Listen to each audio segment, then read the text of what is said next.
good evening everyone, welcome to FGMeCast as we get stuck into ANZCAR Cup Series here. Sorry for the late start and the long intro, just had a couple of server issues there, but we are up and running here at Pocono for the ANZCAR Cup Series on FGMeCast. And tonight joined again by Carl with you. Carl, night 2, version 2.0 of Pocono for ANZCAR. Yes, good evening, Stuart. Yes, we are here at Pocono and we have a double header tonight, something a little bit different for the Cup Series.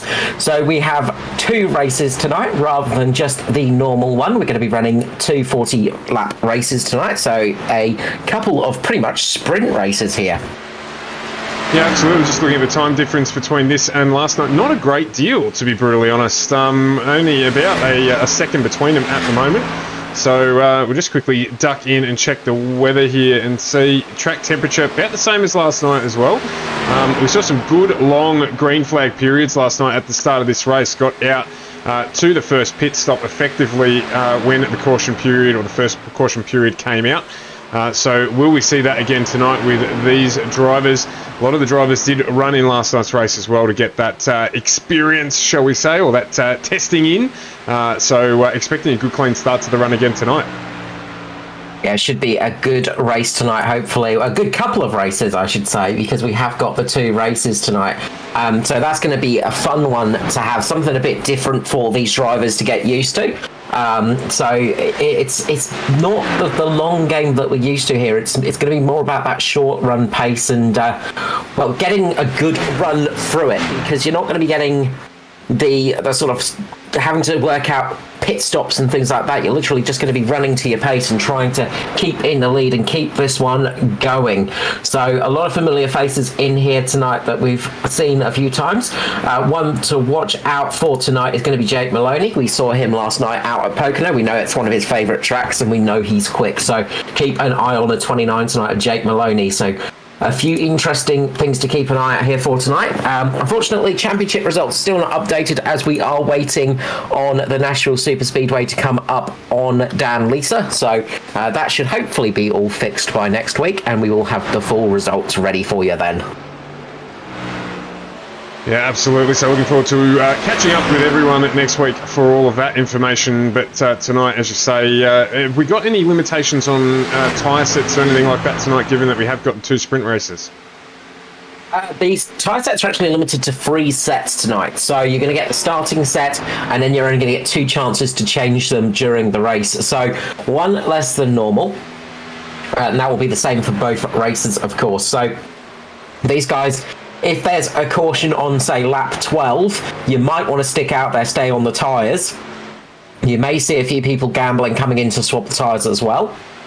Of course, if you come in a bit too early, then there's a couple of cautions a little bit later on in the race that could really, really hurt you in the tyre wear department. We did see last night that fresher tyres, they can really help you out quite a lot here in this track because, well, the corners here are actual corners. You know, you do need to brake a little bit, you do need to ease off a little bit, and you do need some good tyres to get through them with some pace.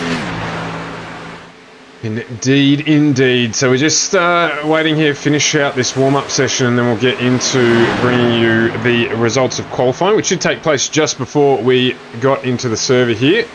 So we'll bring those that starting grid 2 once we get into it in a few minutes' time. Pretty much all the drivers taking the opportunity to jump out on track for a little bit of practice.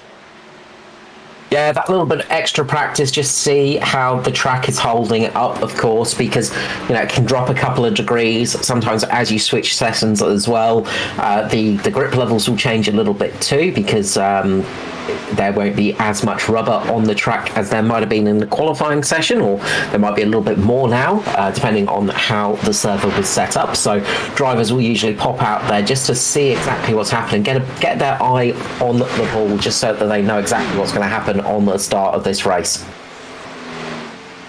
Yeah, we saw some good restarts last night as well, so I'm pumped up for this one. Looking forward to seeing how we get through.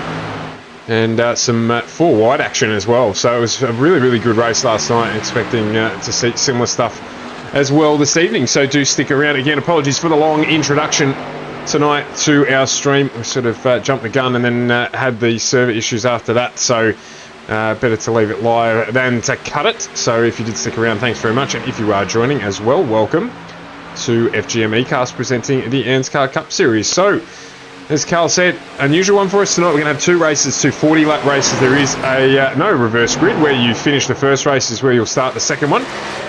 So that is a slight different twist as well. Normally, when we have these split formats, there is a split, a reverse top 10, but not in ANZCAR, and of course not a normal thing for them to do. So run to their own drum. Let's get the grid up on screen now for you so we can get a look at what happened out of qualifying.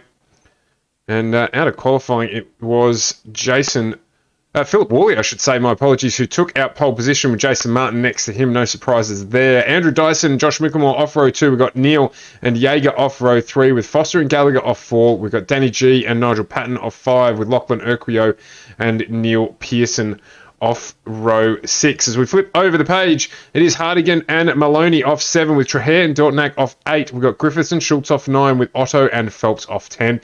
James Robbie, Steve Williams off 11 with Dave Douglas and Matty Ray Mr. Sheen off row 12. And then as we flip over to the last few, it is Matty Hunter, Justin Witcher, followed by JCW, Parry Anastakis and Paul Jackson. Little low down there for JCW. He'll be disappointed with that effort tonight, I imagine, and very easy to do here. Touch a wall and the lap does not count. We saw last night treacherous turn 3, shall we call it, giving the drivers plenty of opportunity to test the durability of the panels on their cars. Plenty taking that opportunity too, so potentially getting caught out there. Of course, it is one of the DPR boys up front, but it is a Philip Worley up the front tonight in the 2:33. So a good result for him to take out pole position here. And what a surprise. It is a Mitch Motorsport DPR lockout of the front 2 rows. So Worley, Martin, and then Mickelmore and Dyson locking out those front 2 rows of the grid. Yeah, we're going to have to be careful tonight, as well as Raymond Jaeger has got a new paint scheme, and he's channeling his inner Hamish Gallagher there with his love of a certain musician. So just got to be careful calling that car because it might catch us out tonight. So keep an eye on that one, see how many times we mess up that call. But again, a strong performance from DPR, strong performance from Mitch Motorsport, but Philip Worley taking out pole this time round. He's going to want to try and get a strong result after last time. He had that good single stop strategy working out for him, but just made that mistake in pit lane, cost him a lot of time and cost him the chance of that race. So will he have a better chance this time?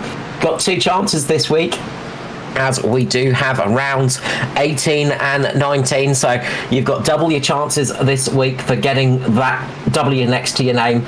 Will Worley be able to do it? Or will we see somebody coming from the back of the grid? We saw last night how Jake Maloney managed to get from the back of the grid to the first place position. Will we see anybody else taking that chance doing it again tonight, as we are live for the ANZCAR Cup here on FGMeCast? Philip Worley is going to lead away as we go green here at Pocono. Worley gets a little bit of a sluggish start. Jason Martin, quite a good start on the outside. You can see Worley getting pushed by his teammate there, bump drafting on that bottom line between Worley and Dyson. Trying to help him out, trying to get him in front for this first corner. Martin's going to have that slightly higher line. He should get a little bit of better drive off here if he can get the foot down properly.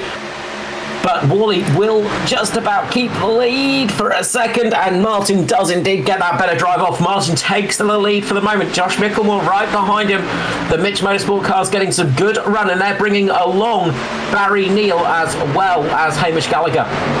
Coming into turn number 2, the very, very tricky corner over the tunnel there. Very, very easy to lose a car. Jason Martin has built quite a lead up the front at the moment, but there is shuffling in the pack going around at the moment as we're going to come across for the first lap here at Pocono.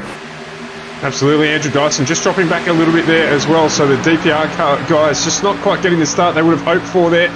Dropping a few positions, and they're now running in 4th and 5th position. Of course, nothing lost there at all. They've got Hamish Gallagher right behind them and Raymond Jaeger as well. So it looks like they've switched cars tonight with that livery of Taylor Swift there. Edward Foster just getting hung out a little bit there on the outside. He's going to drop a position or 2, just slots back in there behind Neil Pearson. And Danny G down underneath him. As we have a look back in the pack here, you can see we've got a cluster now 5 or 6 cars. That is Luke Traher there in his new livery on the 43 entry of his. He's got Ruben Phelps equally in his new livery up near him, and Lachlan Urquio getting involved with this one as well, with Aidan Schultz and the 51 of Jason Hardigan as well. So plenty of action back in the pack. As we saw last night, it's going to be nice close running here. Guys getting a good start with 4 wide, a little bit further back here to just sort of start to slot their way in and find their feet. So we're already on to lap 3 of this first race tonight. As we just had there, Luke Traher just diving down on the inside of the track there. Not sure what quite happened there, but he ended up right down on the infield. I think maybe he might have thought he had a connectivity issue, because it doesn't look like any damage to that car whatsoever, or potentially a temporary equipment failure. He's now back up and running again in the 43. He had a little bit of a touch-up from Lachlan Urquio. Lockie just getting into the back of Luke Traher there, and just cost him in, just tapping him in the back there, and that's what caused that car to get unsettled and spear down the track. Lucky not to lose it there. That if that was a little bit earlier in the straight, then there would have been a wall in the way of Traher's path, and that could have been an enormous crash down the front straight here. The 2 concrete barriers here are quite close together, and if you get ping-ponged off them, all of a sudden you're going to go flying into the path of another car. Yeah, absolutely. We saw a little bit of that last night, so not as much management needed to be done here for the Mitch Motorsport boys. They're going to try and cut and run. Jason Martin doing a good job of taking Josh Micklemore with him at the moment, working together. Barry Neal doing very well in the 22 entry. He's just cutting his own line at the moment, just catching back up on the lead pack along with the DPR guys as well. So it's going to be a seesaw battle at the front, but Martin opening up a good gap now.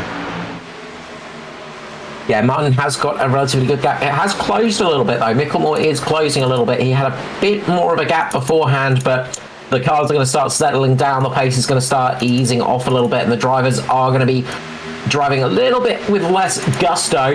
But saying that, we've got 3 wide down the front straight. Mirko Dortnak, Ruben Phelps and Lachlan Urquio there going 3 wide.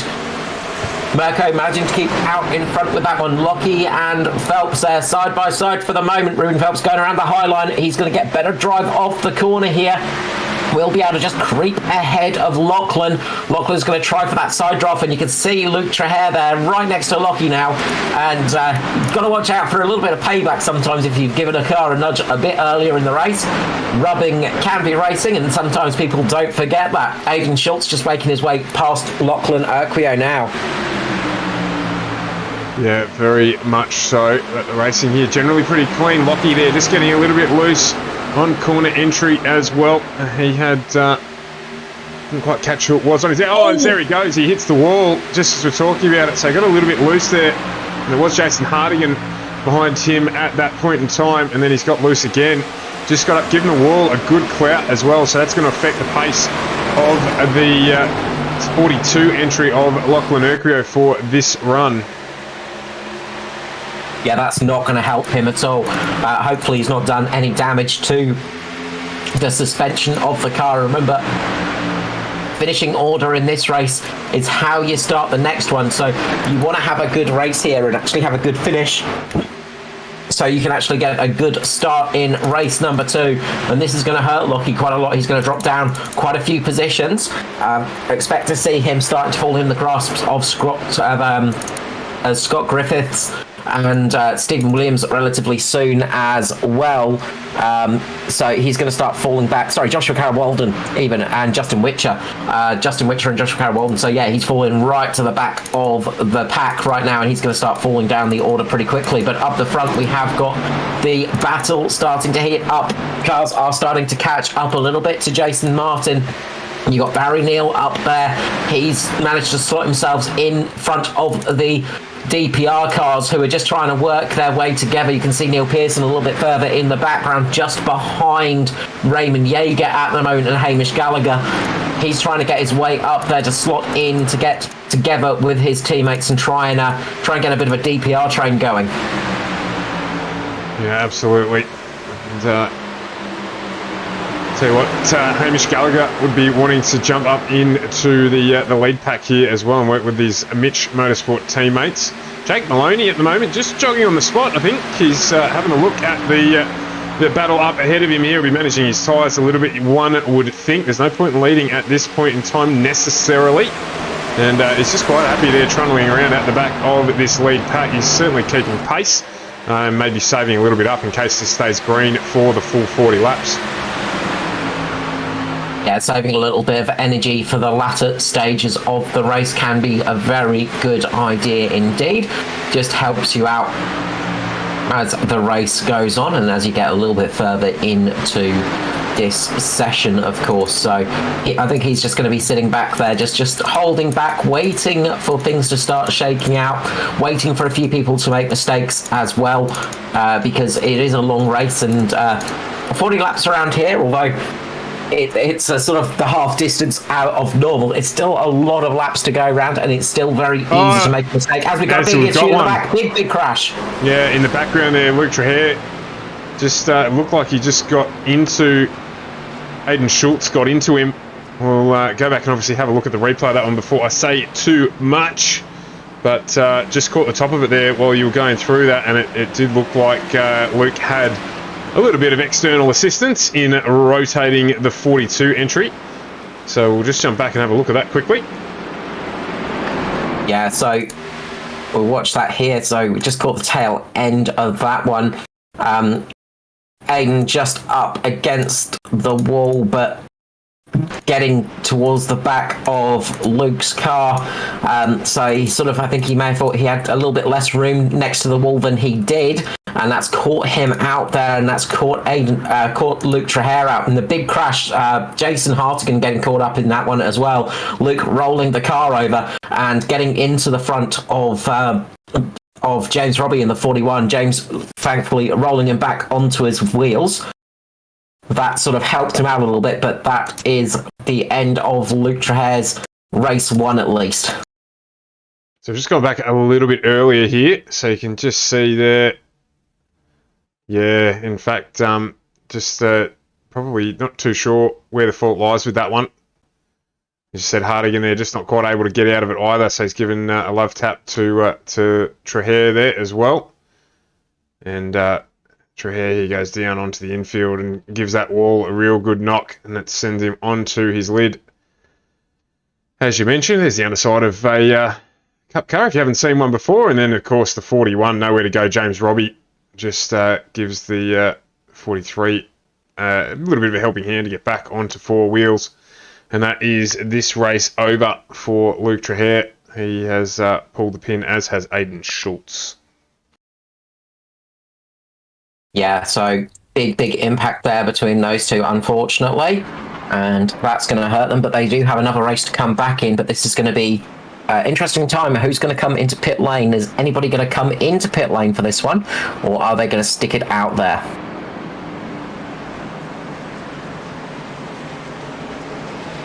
Probably a little early, but a good play for those behind to run up to the front. If it were me, I'd probably stick out for a bit if I was down the back of the pack. Yeah, I think we're going to see a couple of people maybe stick it out and see how it goes. We're seeing the leaders coming into pit lane. I think everybody's actually going to take the opportunity. So that shows how much we know. But everybody coming in, getting a fresh set of boots on and just getting the car filled up that little bit more, just in case they were a tiny bit shy on the fuel loads towards the end of the race. Now, we did see some mixed strategies last night as well. So some drivers just had... Dyson has made a mistake coming into pit lane. He overshot his pit box by a fair amount. As you were just about to say, Stuart, people making mistakes in pit lane. Dyson did exactly that. I was about to say, last night we saw people making mistakes into pit lane. Dave Douglas was one of those. We'll grab him. He's going to jump up into the box with us at half-time and have a quick chat. Might ask him a few questions about that after last night's thing, but we were saying that it's very easy in these situations where every single car files in for you to just misjudge your pit box a little bit. You've got everyone trying to get into the lane at the same time, and it can happen very easily. Andrew Dyson, fantastic driver, very experienced, and it can even happen to Dyso. So, it can catch anyone out. I was also going to say, I wondered if we did see some of the drivers. I remember Parry Anastakis last night. He just took two tyres, the outer tyres, on the 144 entry last night. and that actually played well into his favour and managed to get him up inside the top 10 towards the end of the race. So didn't lose too much pace, but did just take the 2 tyres to jump a bit of the queue. So didn't see any of that yet, but maybe later in this first race we might see the drivers doing that. Yeah, the 2 tyre option can work out kind of well sometimes, because you are going to be using those right tyres much more than the left tyres. So if there's a short gap between stops, if you're sort of feeling confident, you can sometimes make it work. So nobody taking that option tonight that I can see. Everybody in the lane taking 2 sets of tyres from what I can see. So nobody rolling the dice early yet, but if we see a caution a little bit later on in the evening, we might see somebody trying that strategy, because it didn't work out too poorly for Anastakis. He actually made quite a few positions out of it and didn't lose too much time early in the stint. Yeah, absolutely. So we'll keep an eye out for that if we do have another caution. At this stage, obviously everyone should be fueled to the end. What was the fuel window last night? 25 or so laps last night. That was mainly tyre driven. Sorry, yeah, tyre driven. So we should see everyone get to the end from here. So no necessity for a pit stop, but of course the drivers take any advantage they can get where they can get it. So if there is another caution period, we'll look out for that one. So we see this massive 29 car field roll back past us down the back straight. The pace car will be in this time around. It's going to be Jason Martin, Josh Mickelmore, the Mitch Motorsport boys, to resume their deal at the front, and they are joined by teammate Hamish Gallagher. So there is going to be a little bit of a Mitch Motorsport train at the front. The DPR guys not faring so well in the pit stops, but that means absolutely bugger all as far as they're concerned. So let's see how these Mitch Motorsport boys go under the restart. Very, very experienced at it, and don't write off Barry Neal by any stretch of the imagination either. So we're going to have some good racing here as we get ready to get back underway. And Mitch? Oh, Jesus! I was going to say, Jason Martin checks the field up there massively, and Barry Neal did well to hold that one up and almost end up with Jake Maloney as an ornament on the rear wing of the 22. And there goes Jason Martin, drops the hammer, and he's off and running. Good restart from him. Josh Mickelmore goes with him as well down the outside. Barry Neal got away reasonably well even with that check-up, but you can see now we've got 3 Mitch Motorsport cars in a train. They're going to try and work together, but Martin won't let that get in the way of him closing down on that low line and getting into the lead. Gallagher's going to be left a little bit high and dry here. Maloney will push him up into the wall, and metaphorically speaking, of course, not actually push him up into the wall, but actually has suffered a little bit himself. So that's allowed the DPR entry Philip Worley to make his way back up into 5th position. But aside of Barry Neal, it is a Mitch Motorsport train at the start of, or at the restart, I should say, of this first race. yeah, good restart from Jason Martin. Watch out for Jake Maloney here. He's going to be working his way up. Another good restart as well. Barry Neal in the Artura car, as we see somebody coming into pit lane. I think it might be a DPR car of Phil Otto, so may have got a penalty there for Phil. And I saw another car creeping into pit lane. Yeah, it was Matty Hunter. Matt Hunter. Yeah, so Matty Hunter. A couple of penalties there, I think. So unfortunate for them. That's not going to help out their evening too much. Luckily, if it's just a drive-through, they shouldn't lose a lap here, because Pocono is very, very long indeed. Almost 4 kilometres, well, just over 4 kilometres in length, 2.5 miles. So a fairly long lap here. But Jason Martin is going to start pulling away a little bit. You can see Hamish Gallagher trying to make a move on Barry Neal at the moment. Barry Neal just going down to defend there, pushing Gallagher a little bit lower than he would have wanted to come into that line. He's just going to touch the little bit of, the little tiny bit of curbing there. Keeps the car nice and steady. Really nice job from Hamish Gallagher. That's going to cost him a little bit of speed. Give Philip Worley the opportunity now to make a move. As well as Jake Maloney, they're going to go 3 wide here, down into the first corner, and Maloney's going to make it, passing 2 cars there. Maloney gets into 4th place. Good move there from Maloney. He was the cheese in the sandwich, and he got through there really, really easy. Ed Foster now looking to get a run as well on Philip Worley out of this one, so not quite able to do it. He equally is in the middle of a DPR triple in the train there, so but gap opening up now as Worley goes with Hamish Gallagher in the 13. Gallagher's right up on the back of Jake Maloney too. Maloney the biggest benefactor of that last move, and he's got right up on the back of Barry Neal as well. Foster's not going to let the DPR boys run away here. He's jumped onto the back of it. He's gone with the lead pack this time and managed to break away from those behind him. Andrew Dyson, Neil Pearson, Raymond Yeager now in that second pack. There's a clear gap opening up. It's around about 3/4 of a second at the moment. And this lead pack is trying to make sure that gap stays and increases. You can see that Barry Neal getting down underneath Jake Maloney. A little bit of a squeeze there, but Maloney looks like he's going to get through, move up into third position. Neal there just wants to slot himself up into the high line, get back into the chain so he doesn't lose too much. Does so very well. Gallagher aware of it, lets him in, and behind that you've got Philip Worley under attack from Edward Foster. That's allowed this DPR group behind them to catch back up again onto this lead chain, so there's plenty going on. Phelps getting a move done down on the inside there. Oh, just gets his nose cut off. Neil Pearson, if you don't mind, just comes down and says, "Woochka." No problems, mate. There's no room for you on this driving line, and that's going to cost him a bit of time as well. So he's just dropped back a little bit there. Nothing wrong with it. Good driving from both of them. So we've got 24 to go here in this first race.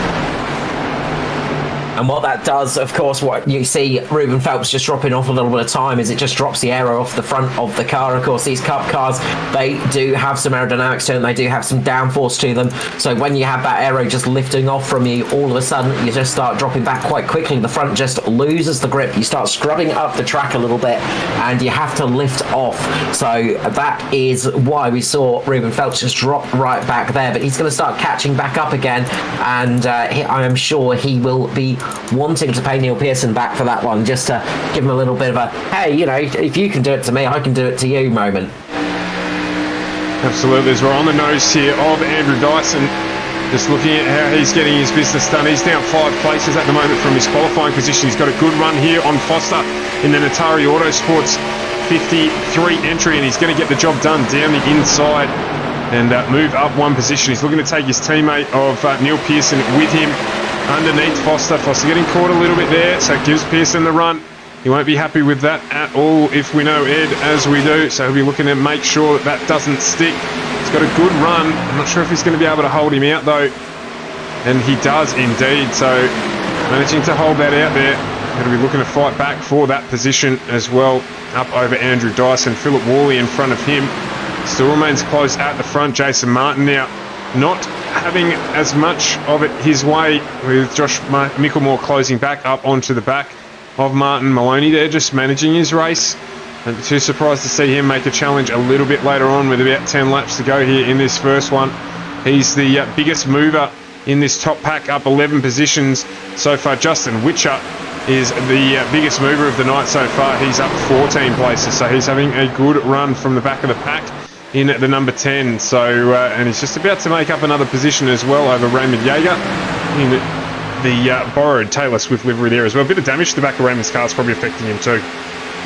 Yeah, it's affecting him a little bit. What I was talking about before with Phelps and Pearson, it did have a little bit of a moment as Phelps got right up onto the back of Pearson and just gave him a little bit of a love tap on the back of that car mid-corner, just saying, look, I'm here, I'm ready to go. But Foster is on the move at the moment. He's just getting past Philip Worley now, as just in front of him, Hamish Gallagher just drops down. He saw Foster coming, went down, chopped Foster's nose off. You can see Foster's got a bit of speed, made sure to stop that charge from Foster pretty quickly.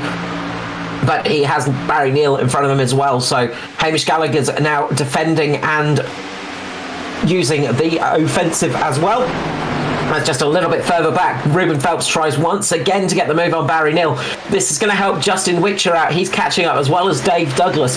So these guys catching up to the back of this pack. Looks like possibly Andrew Dyson is struggling at the moment. He seems to be losing quite a lot of pace mid-corner. So something's going up for Andrew Dyson at the moment. Oh, he makes contact with Phelps. Manages to keep the car there. Somehow, Andrew Dyson just kept that car.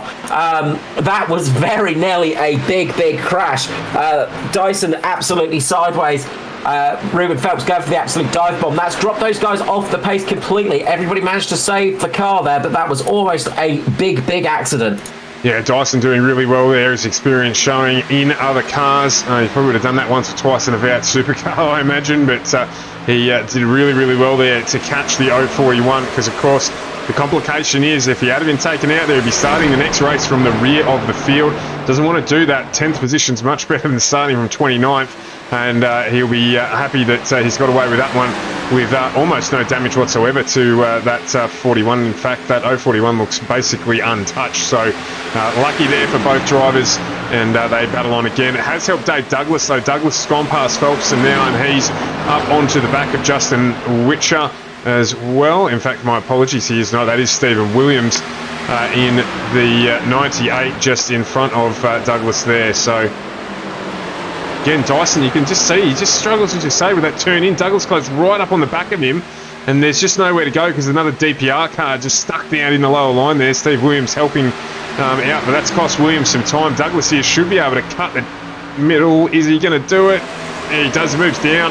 He'll get the move done here. Dyson just struggling a bit in the straight, off the corners, I should say, and that's really costing him some time. Phelps now is going to go with him. There's no other DPR car there to help him close the door, and Phelps is going to get good drive in the Crank Esports entry, and he'll make up that position as well. You'd expect here with Dyson struggling into the corners.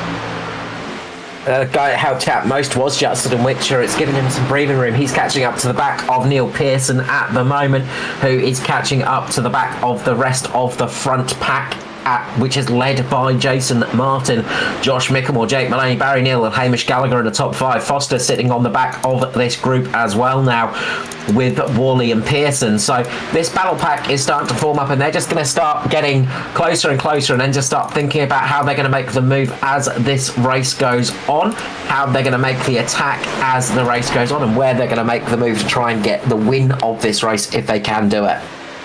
Yeah, you're spot on. So 18 laps to go. They're going to be thinking here, all right, when do I go? And how am I going to get it done? Because it's not quite that simple. The top 3, Martin, Mickelmore and Maloney, grease lightning around here. So it's not going to be quite as simple as, all right, well, I'm off to take the lead of the race now. They're going to have to think about it and probably work together a little bit to try and get it done, particularly because the Mitch Motorsport boys won't just let people through. They'll work together to make sure they keep the lead of this race and try and make it 2 out of 3 ANZCAR wins for themselves and the team this week.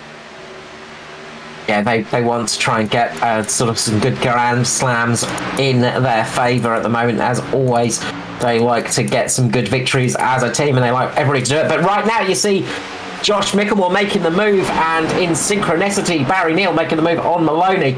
Maloney's going to get caught behind Jason Martin right here. That might cost him a little bit of speed. That might give Barry Neal the opportunity to make the move. Can't quite make it done. He slots up back behind Maloney. That's going to give Hamish Gallagher the chance. See, all 3 inch cars now dropping to the bottom. Martin has given the draft to Mickelmore. He's given the draft to Gallagher.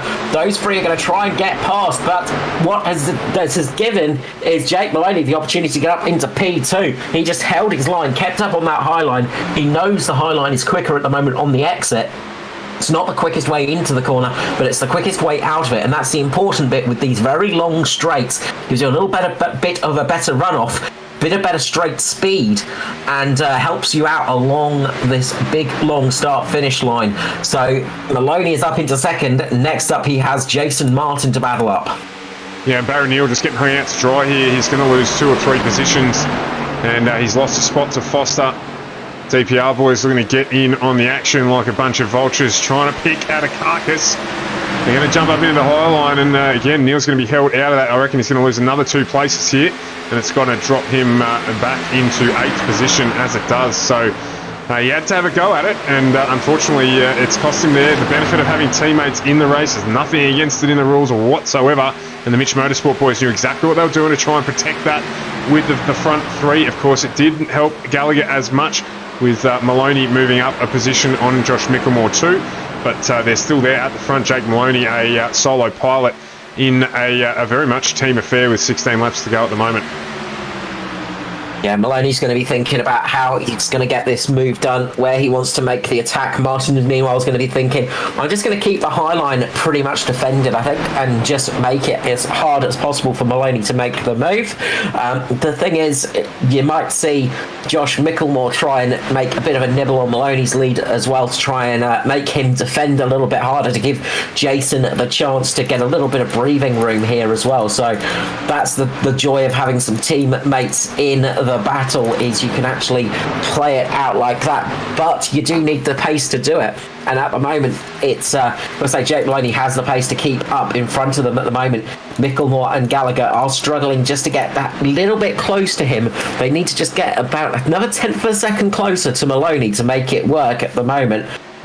So Maloney's doing a good job defending, but expect to see the Mitch boys probably drop out, try and go for a bit of a train, try and use the draft to their advantage, and see if they can make a bit of a dive on Maloney here to try and force him into a bit of a defensive position and hope that he loses a little bit of speed and drops back a couple of positions. I think the biggest winner here could be Foster, of course, as well, because what they'll try and do is to get 2 cars below Maloney and try and hold him up into the higher line potentially, to take that position away from him. And Foster could be the big gainer here. He can hold that line and try and run with him. I think he'll be thinking, can I work with Maloney potentially if I get up into that sort of vicinity? But there's a little bit to play out here. Still 14 to go. It's going to be 13 this time around. And of course, Martin, with such experience, he's one of the grandfathers. I don't mean that to be insulting. He's one of the founding fathers, shall we say, of the ANZCAR series. So he knows what to do. He's been in this position before, and it's going to be a fantastic finish to this first race. It's pretty settled down the back of the race. So we're going to stick with this lead pack here pretty much right to the end, unless there's anything of note. So let's stick this one out and see how it finishes up. Yeah, keeping an eye on the rest of the pack, but nothing much going on. A few passes positioned here and there. Nigel Patton just moving forwards on Joshua Carroll-Walden down in 17th at the moment, but not really a huge amount going on down there. So keeping with the leaders, I think this is going to be where the big battle is going to happen. But of course, if anything does happen a little bit further down the field, we will let you know and be straight on that one, of course. But Jason Martin doing a great job in the lead at the moment, but Maloney is starting to probe a little bit. You can see him getting low here, just starting to push the attack on Martin. He's just starting to probe where Jason Martin's weaknesses are and start to sort of get in his mirrors, try and get into Jason Martin's mind and try and throw him off a little bit. As we ride on board here with Jake Maloney, and you're quite right, he closed the gap up significantly there, and Josh Micklemore's behind him, similar gap, so he's going to be just trying to get a good run here, which it looks like he's got. He'll get right up on the back of that Mitch Motorsport entry of Jason Martin, and not quite enough yet, but he's certainly letting him know that he's there, and it's going to be about when, not if, he tries to make a move. Gallagher's got a little bit of a gap now over Foster as well, so things are starting to shuffle around as Micklemore gets right up on the back of him there. Maloney just looking, I think he's got the run. It's whether or not he can hold it. It looks like he's going to be able to get underneath. Is he going to take Gallagher with him? I think he probably will. And you can see Jason Martin there just sliding down underneath there just to help his teammates get that little bit of a run. Going to see Jake Maloney getting a good run off the corner here. Josh Micklemore's going to have to defend a little bit now. Jason Martin coming up the track a little bit as well. Those two getting very close to each other. Martin and Maloney and Gallagher just making slight contact with each other, just nibbling away at each other. This is going to help Foster out, of course, as Gallagher just drops below the yellow line. That's going to cost him speed on the straight line. He's going to lose a place here. Will he lose another place to Foster? Foster's going to have the high line coming in. This is going to help Wally and Pearson as well. You can see Foster side by side at the moment. He should get a little bit of a better drive off here if Jake Maloney sits up a little bit higher. This is going to help Foster, give him that little bit of a tow, give him that little bit of a draft, and get past Hamish Gallagher.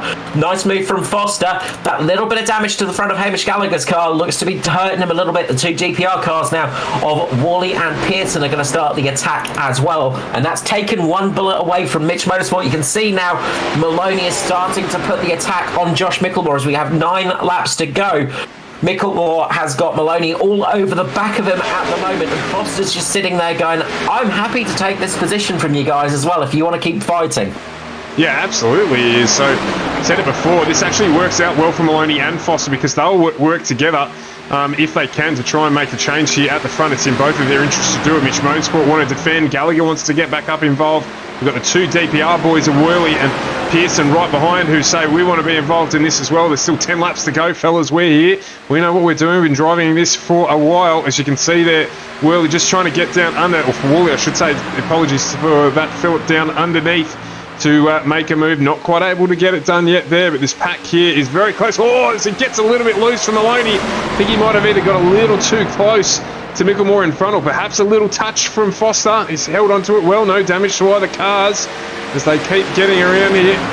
With 9 to go, Maloney back up on the back of Micklemore again. This is helping Jason Martin a little bit. Just widen the gap ever so slightly as Micklemore closes back up on the back of Martin. The pack concertinas once again, and now Foster's down underneath Maloney. Has he got the run out of the corner? Micklemore wants to get involved. He hasn't quite got the pace, but you can see there the DPR car of Philip Worley wanting to go with him as well. Yeah, it's all about getting your cards right at the moment. You can just see the draft coming into effect down the straight. You see all those cars just closing up on Jason Martin, who doesn't really have anyone to help him out down the straight. But when it gets to the corner, Martin's a little bit more settled coming into it. He doesn't have to lift off quite as much, so he can take a little bit more speed through the corner, and that's what's saving his bacon at the moment. But it just takes one slight mistake from Martin, one miss shift, one slight moment of lapse of concentration, and he will drop from first down to 5th possibly. And you can see once again. You can see once again that draft coming into effect there. The closing speed is just ridiculous, and this has given Maloney the opportunity to get down underneath him. Maloney getting down underneath Josh Micklemore right now. He's going to make the run. Will Foster go and join him? He's thinking about it, but Micklemore just closes the door on Foster. Can't let it happen. Hamish Gallagher, meanwhile, is going to get doubled by the DPR cars. Those guys working together to try and shuffle Hamish Gallagher out of position as well. I was going to say, you could see them there basically bumper to bumper, one through position 4, and Maloney got the job done. What I was also going to say, Carl, 7 laps to go here. Remember, this is going to be the starting order for our next race, so we're going to get another 40 laps of this with potentially these guys getting into one another. As you just saw there, Neil Pearson run quite wide. He had to get out of it by the look of it, and we had Hamish Gallagher, even with that damage, get down underneath him. And they've dropped right off the back of the pack as Micklemore got a little bit loose by the look of it there. On his way into turn 2, he's got Foster behind him. Foster did the same thing. Martin gets a little bit of a tank slapper. This is going to give Jake Maloney the opportunity to dart down the inside. As I said, it's just going to take one momentary lapse of concentration from Martin. There's contact between Foster and Worley. Foster getting caught sideways there by Worley. He manages to keep it going, but Foster's going to lose speed here. This is going to give the chance to Pearson and Gallagher. They're going to come flying past him at the moment. Meanwhile, Jake Maloney has taken the lead of the race. Jason Martin's fallen back into second with Josh Micklemore in third. Yeah, absolutely. Carl, Edward will be furious in the helmet there. He's getting that little touch from Worley, who went a little bit deep under brakes and got into the back of the Bridgestone Select Natari Autosport entry. And that cost him a lot of pace, cost Philip Worley just as much. He's dropped it right down there and off the back of this lead pack. So now Foster has to battle with Pearson to see if he can get that position back with 6 laps to go.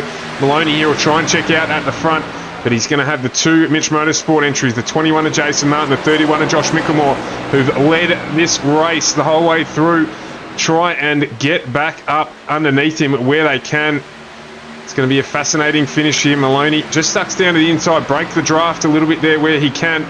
Obviously, he's out there as a solo sailor, and you've got Martin and Micklemore working together. And watch out for the cars behind them. You're going to get Pearson, Foster, Gallagher and Wally working their way back up. They're going to get the effect of that draft coming back together with all four of those cars. They're going to need to work together a little bit to get back up towards the front of the field. But they still have time to do it. 4.5 laps to go.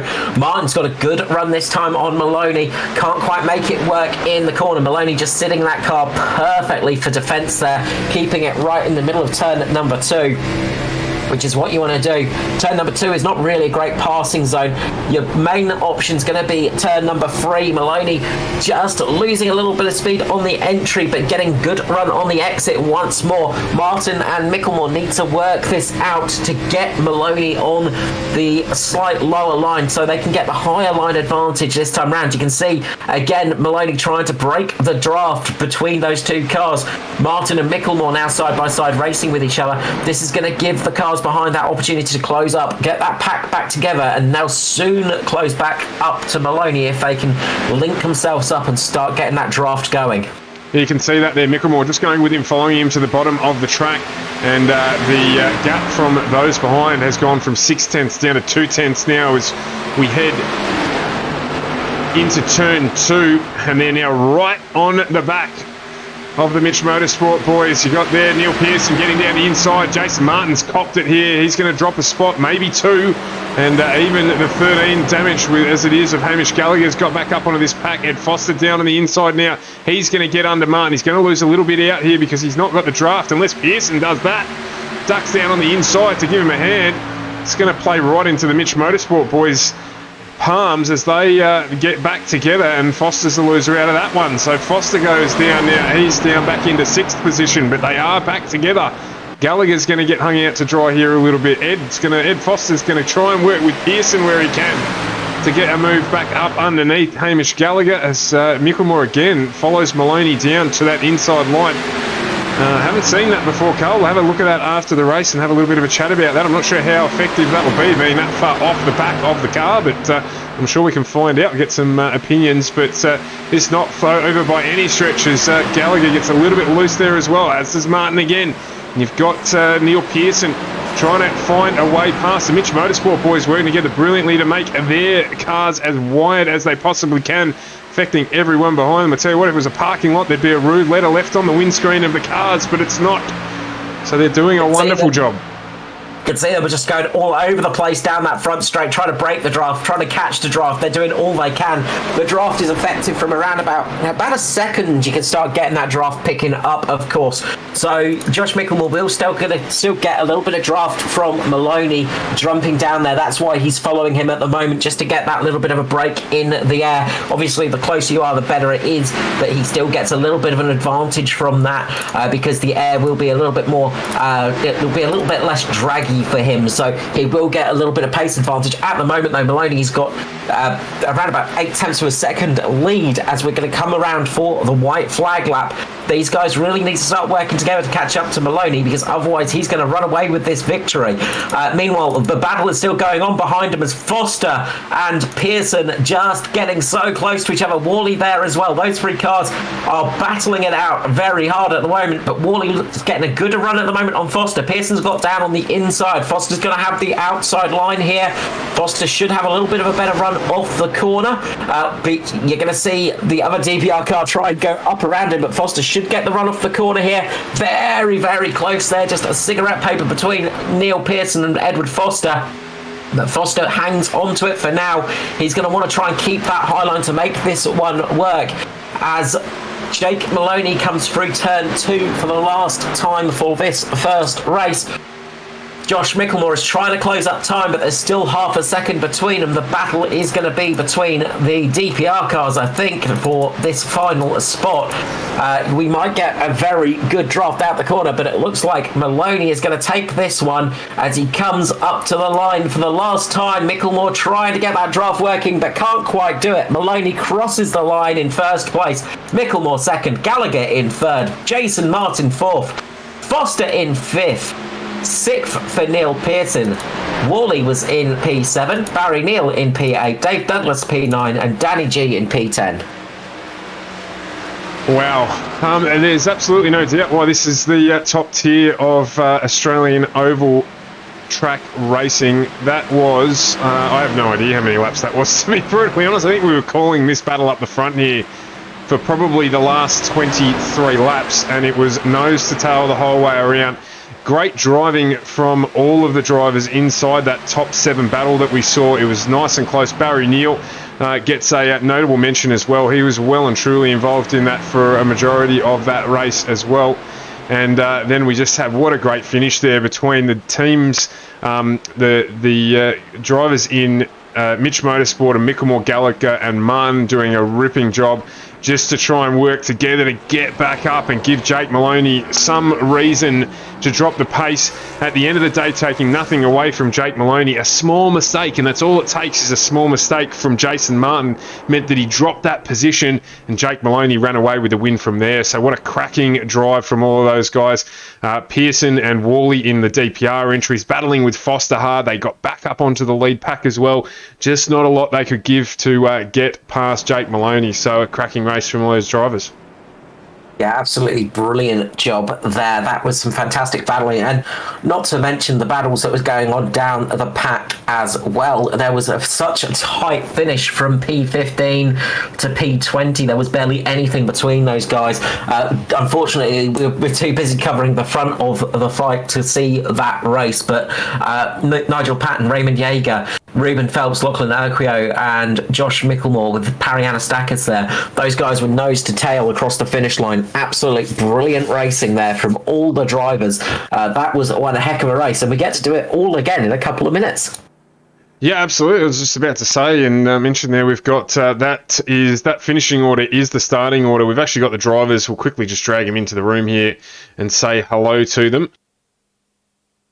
Boys, no doubt after that, probably sweaty palms, sweaty just about everything else. What a cracking race. 24 laps straight of nose to tail battling between all of you and Jake, Josh and Hamish. What a cracking finish we had.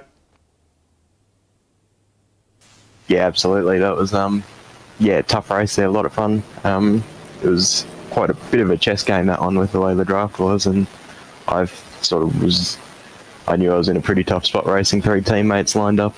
I thought it was a big chance to get pushed back, and they did a good job of getting me back there with, I think, 5 or 10 laps to go. And yeah, it was just interesting the way the draft was here, a bit different than the way we've had it before. Yeah, obviously probably a little different last night. You copped the same battle pack as well, running with Josh Mickelmore as well at the front in the Xfinity Series. Josh just not quite able to give it back to Maloney there. Just we saw an uncharacteristically small mistake from Jason Martin that allowed Jake to take off into the distance, and he didn't let it go. Yeah, I think Jason wore off his tyres a bit, trying to keep ahead of me a bit. But Jake was quick, but we were quick, but it just wasn't meant to be this race. But we'll give it a crack the next one, and we'll see what happens. Well, we were saying just before as well, we can't believe that we've got another 40 laps of that. And the good news is obviously there was 7 drivers involved in that pack, with Barry Neal just falling away a little bit at the end there. And we get to do it all again with you all starting at the front of the field. Yeah, I believe so. Yeah, so it should be good fun. Beautiful. We will let you guys go. So our finishing grid there: Jake Maloney, Josh Mickelmore, and Hamish Gallagher taking out the first race here tonight. And gentlemen, hopefully we'll see you all back in the booth at the conclusion of the main feature race. No worries. Yep, thanks, Stuart. Wow. So, Carl, I'm just going to catch my breath. Yeah, that's okay. Yeah, that was one heck of a race, and that definitely took it out of us. So we're just going to be swapping servers. So we might get the waiting screen up in a moment for that one. But yeah, it's going to be one heck of a second race with those guys up starting at the front. It's going to make things very, very different. Obviously, we saw that clicking off tyres was a really important thing in the race as well. So that's going to be a super important thing to keep an eye out for. Yeah, absolutely. So we've got that coming up. So what we're going to do here, unusual for us to have an intermission in the middle of an ANZCAR race, but we are going to do exactly that. So don't go too far away. The stream will stay live. We'll just put on our intro screen again. Carl and I are going to go and pop the asthma puffers and get ourselves back to stage one. As we gear up for a second race here, which will see Jake Maloney and Josh Mickelmore off the front row with Hamish Gallagher and Jason Martin off the second row. So Mitch Motorsport locking out the 2 through 4 positions. That's going to give Jake Maloney something to think about as we get into the restart for the second race. So don't go too far. The server will be up in around about 5 minutes or so. We're going to take a quick break here on FGMeCast, and we'll be back with you live when we jump into that server in about 5 minutes or so. So don't go too far away. We'll be back shortly.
All right, everyone, we are back live with you. Minute 38 to go in warm-up. It'll be a very short one for the drivers. Obviously, after such an event, 44 laps, or 40 laps even, just completed in the first race. And unfortunately, we believe that the qualifying positions from our very first race this evening will actually be the starting positions for our second race. Just a few server issues tonight that are unavoidable. But we'll just wait and see that that's confirmed. We'll bring up that starting order for you when we get through this practice. So we were supposed to have Double D Dave Douglas jump in with us in the booth here tonight. He hasn't quite made his way up here. Obviously had to go and got caught maybe signing some autographs or doing that sort of thing that he needs to do with his adoring fans. So we've got no Dave Douglas for you, unfortunately. But I'm sure whatever he was going to tell us, he can tell us on another evening. He will be back out there hoping for a good run tonight. What I was going to ask, and you did mention it briefly, Carl, before we get into the qualifying grid, we've got about 20 seconds to go, just about that drafting gap being around a second before it starts to take effect. Yeah, so sort of like most motorsports, you sort of have a certain area where it starts to kick in with heavier downforce vehicles, sort of like when you're looking at, say, Formula One, for instance, it's around about 1.5 seconds to 2 seconds, up to 3 seconds, the gap where it can actually take effect down a straight. In the Cup Series, about a second is where that draft starts to fall off a little bit. So if you're within a second of the car in front of you, especially on a super speedway like Pocono, then you do get that effect of the draft still working for you. It's once you get to around about a second and a half past that margin, then you start to get more and more fresh air building up, and you get that sort of that air affecting the car a little bit more. There's a little bit more turbulence, and you lose a little bit of speed, so you don't get that sort of nice sort of distorted air to make things work things off for you. Well, yeah, go for it, Cal. So the starting grid is very familiar. If you saw race one, we'll just run through it again for you guys, just so you know. So on the front row is Wally and Martin. Second is Dyson Micklemore. Third is Jaeger Neal. Fourth is Foster Gallagher. Fifth, we have Danny G and Nigel Patton. Sixth is Urquio and Pearson. Seventh is Hardigan Maloney. Eighth, Traher Dortnack. Ninth, Griffiths Schultz.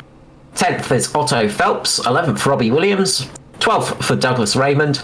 13th is Hunter and Witcher. 14th is JCW and Anastakis, and Paul Jackson is down there on his own in last position. So this is actually a bit of a godsend for a few of those drivers, I'd say.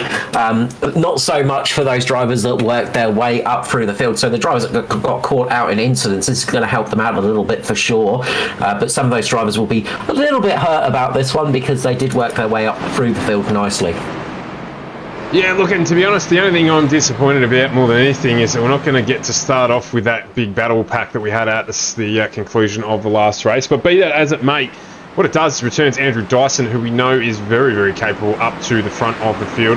Gives Luke Traher a fresh start as well, because he did get a little bit of damage in that last race, along with Hayden Schultz too. So a couple of drivers there, as you say, getting a rebirth of sorts, and getting to see what they can do tonight. So it means that we've got that DPR sandwich up at the front. We've got Mitch Motorsports spread everywhere up at the front there as well, and Barry Neal and Edward Foster flying solo, looking to see what they can do. So it will certainly be another exciting 40 laps here for ANZCAR on FGMeCast. We're at Pocono for the second of our 40 lap races for tonight. A little bit different here as to what we normally get up to, just varying it up as we should do, and looking forward to another cracking run on this evening's race as we get set to get going. Pace car will peel in, and we're going to be led away by Philip Worley, Jason Martin here. DPR boys will be wanting to work together to get a good start. Dyson's race last time around was affected a little bit by some damage. He just dropped back, tyres went off on him, and he ended up finishing around about 10 positions down, I think around 13th on the last race. As that pace car peels in, everyone gets set to form up, and it's go, go, go. Philip Worley off and running, and Jason Martin's picked it like a dirty nose. He's gone right with him, And underneath him is Andrew Dyson, who's currently sitting in third. You've got Josh Micklemore behind him in fourth. Foster down the inside there, trying to get his way past Hamish Gallagher in the Tay entry. Don't be confused, as I just was, because it wasn't Tay Hamish Gallagher at all. In fact, it was Raymond Yeager. But it was actually Hamish Gallagher and Raymond Yeager. So both potato cars there getting passed by Foster. So you got it right and you got it wrong at the same time, Stuart. This is what happens when people run Taylor Swift liveries. I just get all starstruck and I don't know what to say. But good clean start here for everyone. Foster will be happy to get those couple of positions up as well. And he's got Gallagher right behind him here as well. Andrew Dyson with a good start. Micklemore just breaking away off the back there with Worley and Martin up the front. Worley was fast in the last race at the start as well, so he'll be happy for the reprieve. Still battling away in that top 7, but unfortunately not able to do much with it. As down on the inside there, you can see James Robbie ducking down to that wall just to maybe avoid or maybe getting a little bit of a touch, and that pushing him down the inside. We saw that happen to Luke Trahare early on in the first race, as we've got it was Lachlan Urquio down the back there with I think that might have been Raymond Yeager who he was fighting with. They were too wide going into the corner. I wonder if much of the line, in fact it was Jake Maloney, my apologies, I wonder if much of the line will change here, Carl. Now the track's worn in a little bit. You can see there's plenty of rubber built up on the outside of the circuit as well, so will that top line and entry still hold that pace that it held right the way through race 1? Yeah, that's one of the big questions, of course. I think the track is set to 100% tyre rubbing now, so the lines will change a little bit, but you're going to get some of that little bit of marbling and things like that up towards the top of the line, some dirty lines appearing in that respect, but it will change the way the cars handle, it will change the way they feel, so it makes things a little bit different in the race and makes things a little bit trickier sometimes for the drivers as well, so expect to see a little bit of difference there. I think the temperature's gone down a little bit as well, so track temperature's dropped, track temperature's up, sorry, so track temperature is 42 degrees Celsius, so track temperature has gone up a little bit since last time. I think I was in the 37s for that first race, so a little bit of difference in track temperature and in the way the track is can change things an enormous amount for you, can change the way you're going to drive the cars as well, because all it takes is that little bit of change and these cars feel very, very different. Absolutely, he's right on board the nose of Luke Trahare there. He was giving Jason Hardigan a little bit of a hard time as well. You can see down on the inside there, we've got Aidan Schultz and Ruben Phelps' teammates just working together, hopefully, as they should be just down there. Very early in the race to be pushing, but they are doing what they need to do here to make up some places as the whole field goes caning past the camera there on the wall. And we've looks like we're having a change for the lead at the front. In fact, we have indeed. It's Jason Martin. In fact, has he made a move on Worley? It looks like Worley's just having some connectivity issues, in fact. Yeah, I think Worley is having a couple of blinking issues at the moment, so a little bit of a connectivity issue there for him. A big moment a little bit further down the pack for Mirko Dornak. He's gone into the back of Danny G. There was a bit of check up there, and Mirko got caught out in that one. Quite a bit of damage to the front of his car. That BMX is not looking as healthy as it was at the start of the race for Mirko Dornak. He's got Raymond Yeager down the inside of him, and he's currently working his way up. It's not affecting him too much, but it has hurt him quite a bit. Same for Danny G as well, so those guys will be just a little bit hurting for pace now. Damage is not something you want at the best of times, but when it's a very fast track like this, any damage can be absolutely critical. Yeah, particularly on the nose there, as you spoke about, in terms of the downforce and corner entry speeds and things like that. So Mirko won't be too pleased about getting that damage this early on in the race. Of course, we only saw one caution during the last race, so every chance here we'll see none and go length to length without having to go through a caution period. So let's see what happens as we're on lap 6 already.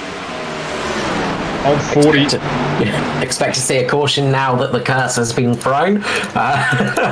As soon as the commentator says that there won't be a caution, that means there will be one very shortly. So we'll see how quickly that comes. There And it here is. it comes. Couldn't have called it any better if we tried. What? Was that Dave there? It was. Dave Douglas just doing the old...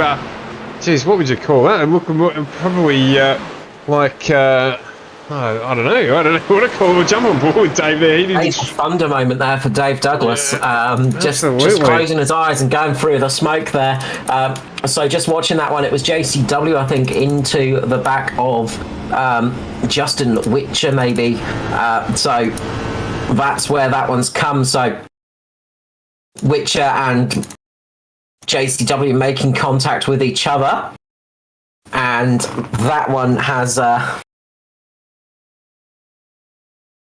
Oh, God. caused the caution that Stuart has caused. So well done, Stuart, for bringing out the caution there.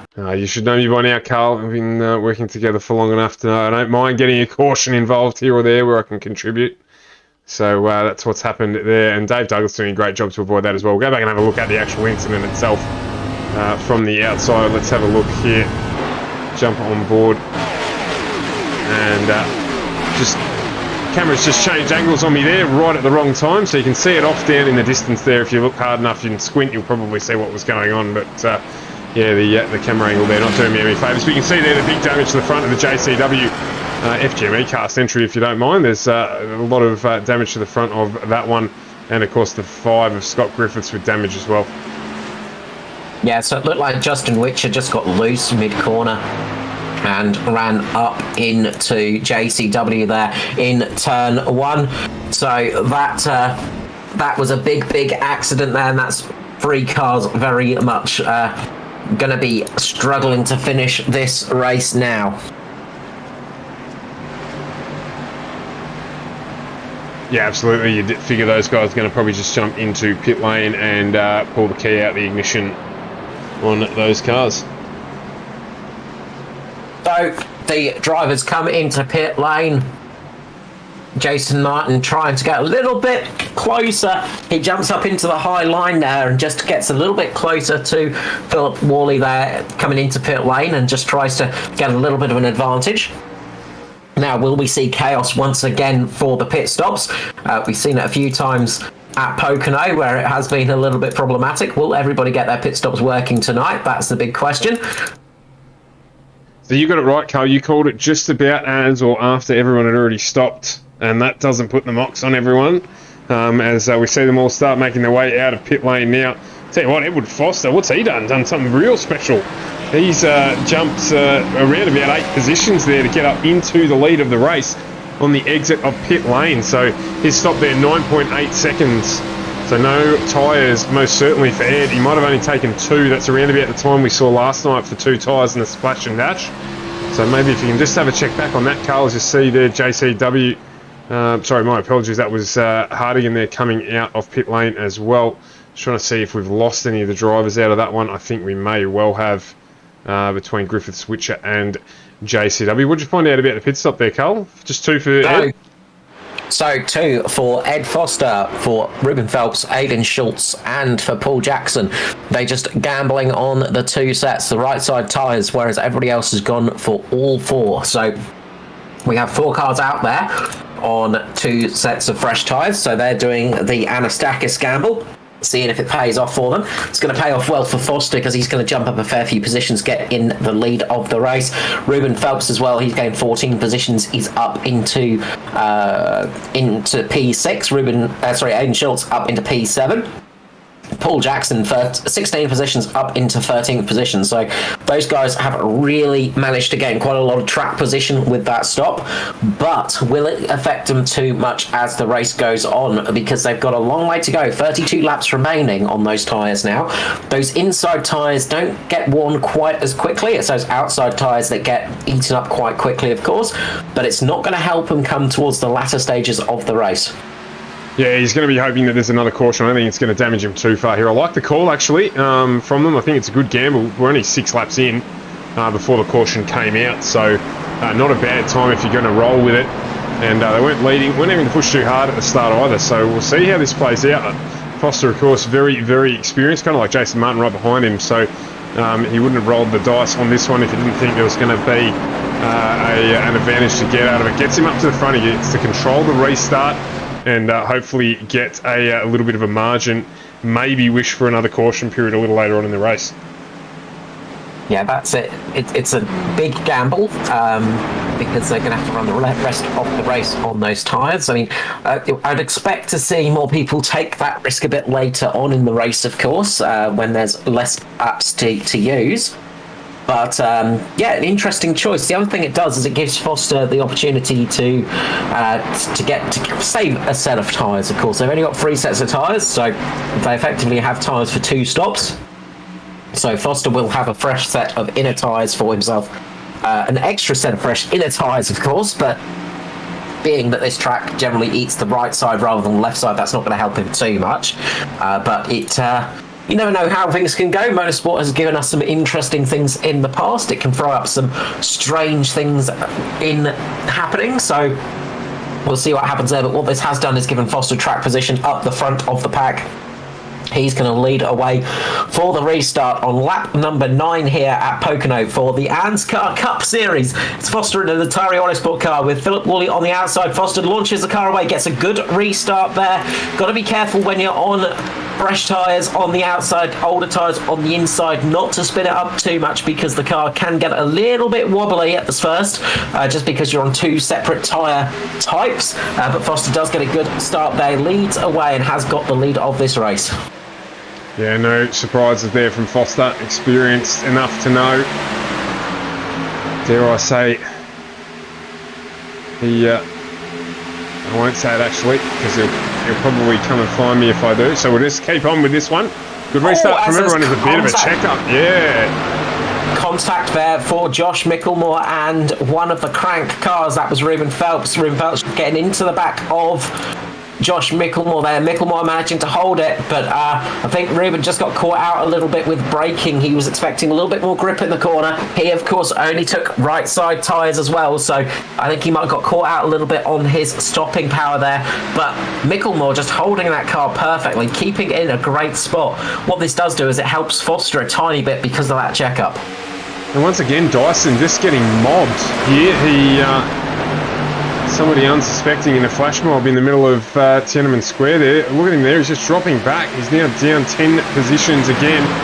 And the pack that went past him there, Maloney, Schultz, Neal, Mercurio and Jaeger, just drove past him like he had a lot of damage, and he just hasn't got that damage. So not too sure what's going on there tonight for him. Just not able to quite get the grip out of that car that he wants. Maybe not quite set up the way that he likes. So disappointing for him, but we'll see. Plenty of laps to go here on the back of this lead pack now. Foster's checked out a little bit at the front. He's got 3/10 over Philip Woolley, who's being harassed by Josh Micklemore in the Mitch Motorsport entry. Where are the rest of the Mitch boys? We've got Jason Martin down in 6th position, so a little bit out of team order there for them. They won't like that. They'll try and address that as quickly as they can. As you see down the inside there, Neil Pearson trying to do just that.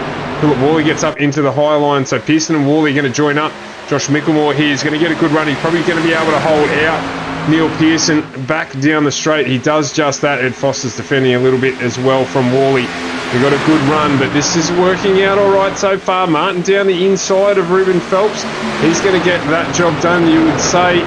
But the crank entry will get a good run as he does on the straight. So it's just spreading out a little bit now. This plays right into Foster's hands as it stands 12 laps through as we head towards lap 13. Yeah, Urquio having a bit of a scary moment through turn number 2. He just went a bit wide. He had to ease off quite a bit there. And he's lost a good handful of positions. So he's dropped down a fair amount of positions there, just having to ease out. One thing I'd say what might be happening to Andrew Dyson is he's just struggling a little bit. Just that little bit of inexperience showing. I mean, it's a strange thing to say for Andrew Dyson because we know how much experience he has on road racing circuits. We know how quick Andrew Dyson is. But he doesn't have the same experience on the oval tracks, and Pocono is a strange beast sometimes. obviously got the 1 lap pace, but I think in the longer run pace he's just struggling a tiny bit. Meanwhile, Josh Micklemore's managed to get his position back on Philip Worley at the front there. You can see Micklemore just starting to charge back to Foster. Ruben Phelps doing a good job on that other strategy with those slightly worn inside tyres, those fresh right tyres, working very well. But Jason Martin's going to make the move right here. You can see that purple car on the inside there. Not much you can see when you're driving these cars. Of course, you're relying on your spotter when you've got a car next to you saying car inside. That's the only way you can find out if somebody's there. But doing a good job there, side-by-side racing. You can see Martin trying his best to get past. This is giving Jake Maloney the opportunity to get the high line. Maloney's going to get the run off the corner now as we get a caution. Yeah, Jason Hardigan and Mirko Dortnat looking like they were involved in that one down towards the back of the pack. So the question is here, what do they do? 14 laps in. Do they jump in and grab that last set of tyres available to them? Do they stay out? It's a very short run for a new set of tyres. I reckon we'll see the majority of them stay out, if not all of them, because it's too early to take that gamble on your last set of tyres. Yeah, it's I mean, you might see a few people try it because we did see a long green period, so it might be worth it. They've only done 7 laps on these tyres, of course, so you might see a couple of people gamble it.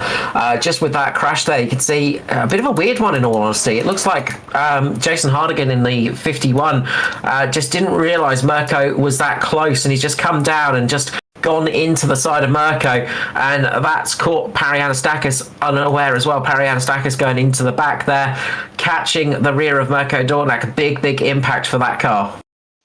Yeah, so the 51 race magazine entry, or just race entry, I should say, just they're out of the race, you would assume. And Mirko Dortnak not having the best nights of Mirko, but he'll duck off, no doubt, and have a watch of the rest of this race. Yeah, if he's still got some chance to keep that car going, I imagine he'll keep it out there. Just to keep the points going, of course, because that's one of the other things that's important, to keep points in the championship. There are a few damaged cars out there still, like Scott Griffiths. You've got Justin Witcher out there still. So a few cars still out there, Joshua Carroll-Walden as well. So there's a few damaged cars out there, missing a fair few panels on them, so they might they're just going to try and hope that they get a few more cautions and they can sort of gain a couple of positions in this race, because of course you still get points when you finish. It's an important thing to keep doing. Absolutely. There's one thing that's for sure, if just reflecting back on Stephen Williams in the truck series, and he is proof of that, just a matter of accumulating. I was going to say Ed's doing a little bit of gamesmanship here.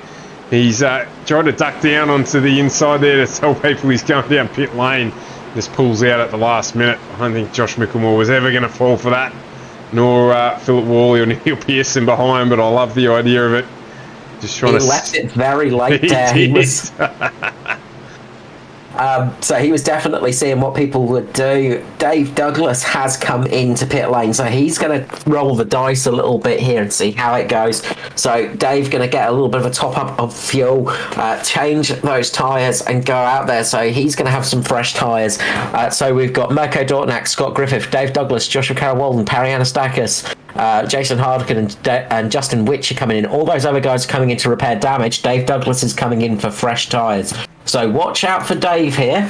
He is going to be on tyres that are going to be about 8 or 9 laps fresher than the rest of the field. He's going to be right at the back of the grid. He was a bit far down anyway, so he didn't have much to lose, but he's rolling the dice right here. He's going to see how this one goes and see what happens with the rest of this race. So don't count out Dave Douglas from here. We might see him creeping his way back up the field with those fresher tyres. Yeah, certainly wouldn't surprise me. This helps Foster out a little bit with this caution period just coming not too far out from the last one. So, of course, Micklemore will have to run with him. On the restart, a little bit of gamesmanship here as well, as he's right up behind Edward Foster. Just not sure what's going to be achieved by that one, but I like the game he's playing. So they'll get there on the restart. It'll be Foster who'll control the field. We'll go around one more time here at Pocono before we get back underway. And the DPR entries of Worley and Pearson, they'll be happy as well. It just closes the gap up. Gives them another opportunity to get some free passes on the restart. If they can jump at the same time as Foster, then they're going to be able to get away here and probably work together to try and keep the Mitch Motorsport entry up in that line. Not give them enough breathing room and try and get a better exit to get through as a team. Got the Crank Esports entry, Ruben Phelps, Jake Maloney in the 2 positions behind that. Then Jason Martin, Hamish Gallagher. We've got Aiden Schultz and Randy Yeager in our top 10. Yeah, what this does do for people like Foster, Phelps, and Schultz, as well as that car that stayed out, that got fresh tyres. I think it was Paul Jackson. What this does do for them is it just helps them out a little bit because the inside tyres will just cool down a little bit, and everybody else's tyres will have equalised. So the tyres are not going to be so noticeably different right here. It's going to sort of reset everything for these guys. The one to watch out for on the restart is going to be Double D, Dave Douglas, in the 199 entry. He's going to have those fresh tyres. He's going to have that little bit more pace over the rest of the field. He's going to be able to use that low line to his advantage and use it for all it's worth. But he'll only get a few laps to do that because eventually his tyres will get worn out. And when that happens, it's going to slow him down a little bit. So he's got to be a little bit... He's got to ponder about this one. He's got to be careful with this one. But if he can work it out, this could be absolutely perfect for him. Well, we're not going to have to wait too long to find out. Once we're out on the pace car, and it will be Ed Foster who's effectively waving the green flag when he sets off in that Bridgestone Select Natari Autosport entry. And he goes straight away, not too much wheel spin at all in that restart. As we just move back a little bit there to see how the rest of it's gone. You can see there the 233 of Philip Worley. He got a good start as well. Not quite as good, but Josh Micklemore there is going to go with him. He's going to get the line and the drive out of the corner here. And you'd expect him to retain second position out of this one. It is going to be Foster, Micklemore, Worley and Pearson. So Worley and Pearson there 2x2. As they come down, we're 4 wide down in the bleachers, but they're sorting that out down back there. But it is Micklemore and Foster who've broken away at the front a little bit here on the restart with Pearson and Worley right behind them. Maloney looks like he might be able to get a move done here on Ruben Phelps down on the inside line there as well. So a couple of changes for position on the restart, but everyone getting away relatively cleanly. Is worthwhile mentioning that Phelps up 15 positions. Just checking as well, Dave Douglas has already had a good credit from that restart. He's back up into 18th position already. Yeah, Dave Douglas is on an absolute charge at the moment. He's just able to go slightly lower than everybody else, run that low line and keep the speed in the car, and that's going to help him out an awful lot on this restart. But he's just got to be careful not running those tyres out too quickly. Meanwhile, Micklemore's going to get a good run off the corner. Foster's going to ease the car up, cut him off a little bit here. Going to see Micklemore get the run underneath Foster now. He's going to get the draft there. He might get past Foster here. Foster should have a better run off the corner, but can't quite make it round side by side. Micklemore is going to take the lead of the race. Josh Micklemore in the Mitch Motorsport team takes the lead from Foster. Now Foster's going to have to defend a little bit from the cars behind him. There is an absolute mad pack behind them though, running 3 to 4 wide as they come into turn 3. They are 3 wide in turn 3. You can see there these guys got Danny G there with Aidan Schultz in the middle of that one, and Lachlan Urquio, and they go 4 wide there with Luke Traher. So 4 wide, there's a little bit of contact between Schultz and Danny G, and Dave Douglas is going to take it 5 wide there. Dave Douglas getting so close, he gets caught out a little bit by the side draft, manages to keep the car going. That would have been a scary moment for Dave Douglas, but he keeps the car in, importantly. That is an E-Cast first 5 wide. We've never seen that course. The track able to handle it here, and luckily there wasn't a huge pile-up with Schultz getting a little bit loose and getting into one of the cars below him. I can't remember, just trying to keep on top of it all there, but luckily there that all panned out for them. And my goodness me, we could have had a massive wreck there, but great driving from everyone. 5 wide we had. Yes, 5. We'll get a photo of that one, I reckon, and put it up on the social media. network for FGMeCast after this race, so do make sure you follow us there where you can to get the after race stuff from us. But fortunately no more caution periods, and up at the front Edward Foster's had an incident because he's now dropped down into 6th position. He's just got caught out of line a little bit there, which has meant he lost the draft and he's had to battle away on his own devices. So it's now Pearson up into 2nd place behind Mickelmore. We've got Worley in 3rd with Maloney in 4th, Gallagher, and then Foster. As down the inside now, Andrew Dyson starts to try and make it work, and he's got into Foster.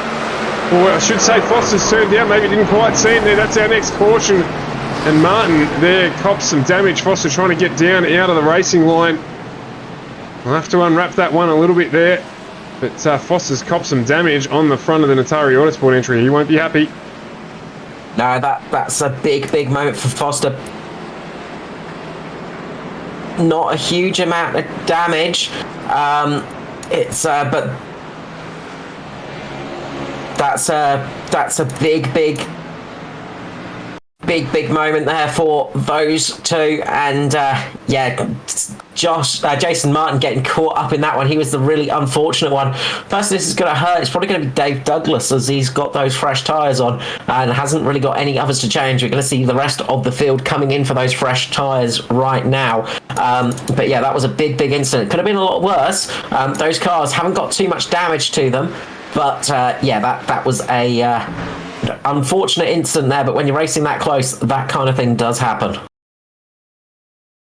Yeah, I guess the question is, we didn't quite get it far enough back there, so we'll just jump back a little bit further and have a look.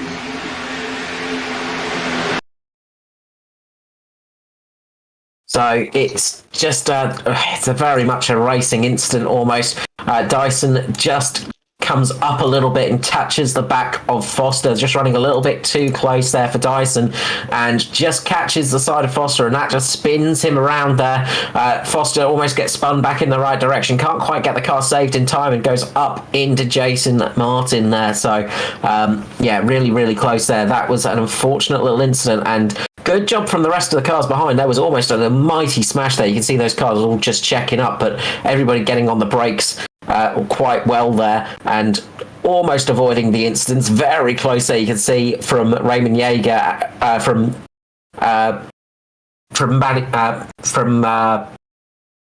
Yeager and Danny G. Yeah, Danny G. Those two got very close to making contact. So yeah, that was very close there. Even Dave Douglas as well, just getting through there. So there were plenty that just managed to make their way through as everyone jumps into pit lane. Dave Douglas stays out on track with Joshua Carroll Walden and also with Mirko Dortnack. So Mirko Dortnack, those guys staying out on track. So they're now in the lead of this one. Yeah, Dave Douglas doesn't have any more tyres to play with, unfortunately. He's used his allocation for tonight.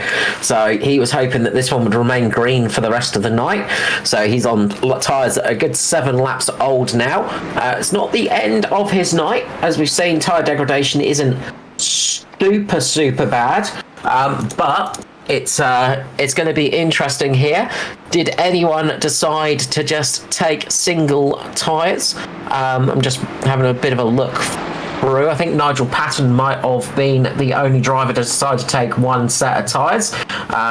So I think that might be the only driver doing the rights only, and he's gained quite a few positions up with that one. So Nigel Patton getting up a few positions with that one. He's up into P11 at the moment, so he gained about 11 positions with that move. So that's going to help him out track position wise. So we'll see how this goes now.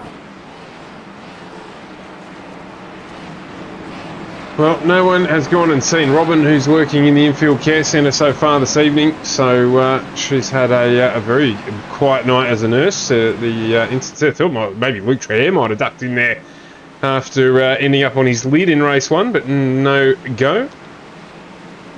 Luke getting very lucky to get bounced back onto his tyres there, so he managed to get back on the right side, so he didn't go full turtle. But yeah, that will have hurt him a fair bit, I imagine, but it's just managing to make it out okay. Yeah, no concussion test required. No, that's it. He didn't ping his G meter, obviously, so he's okay. Tell you who is going to be heavily affected at this restart is Joshua Carroll-Walden there in the 35 FGMeCast entry. The front bar on that car is somewhere else tonight, and he's really going to struggle on the restart. You'd think he's going to get eaten up by Josh Mickelmore right behind him. Yeah, we'll see how that pans out for him.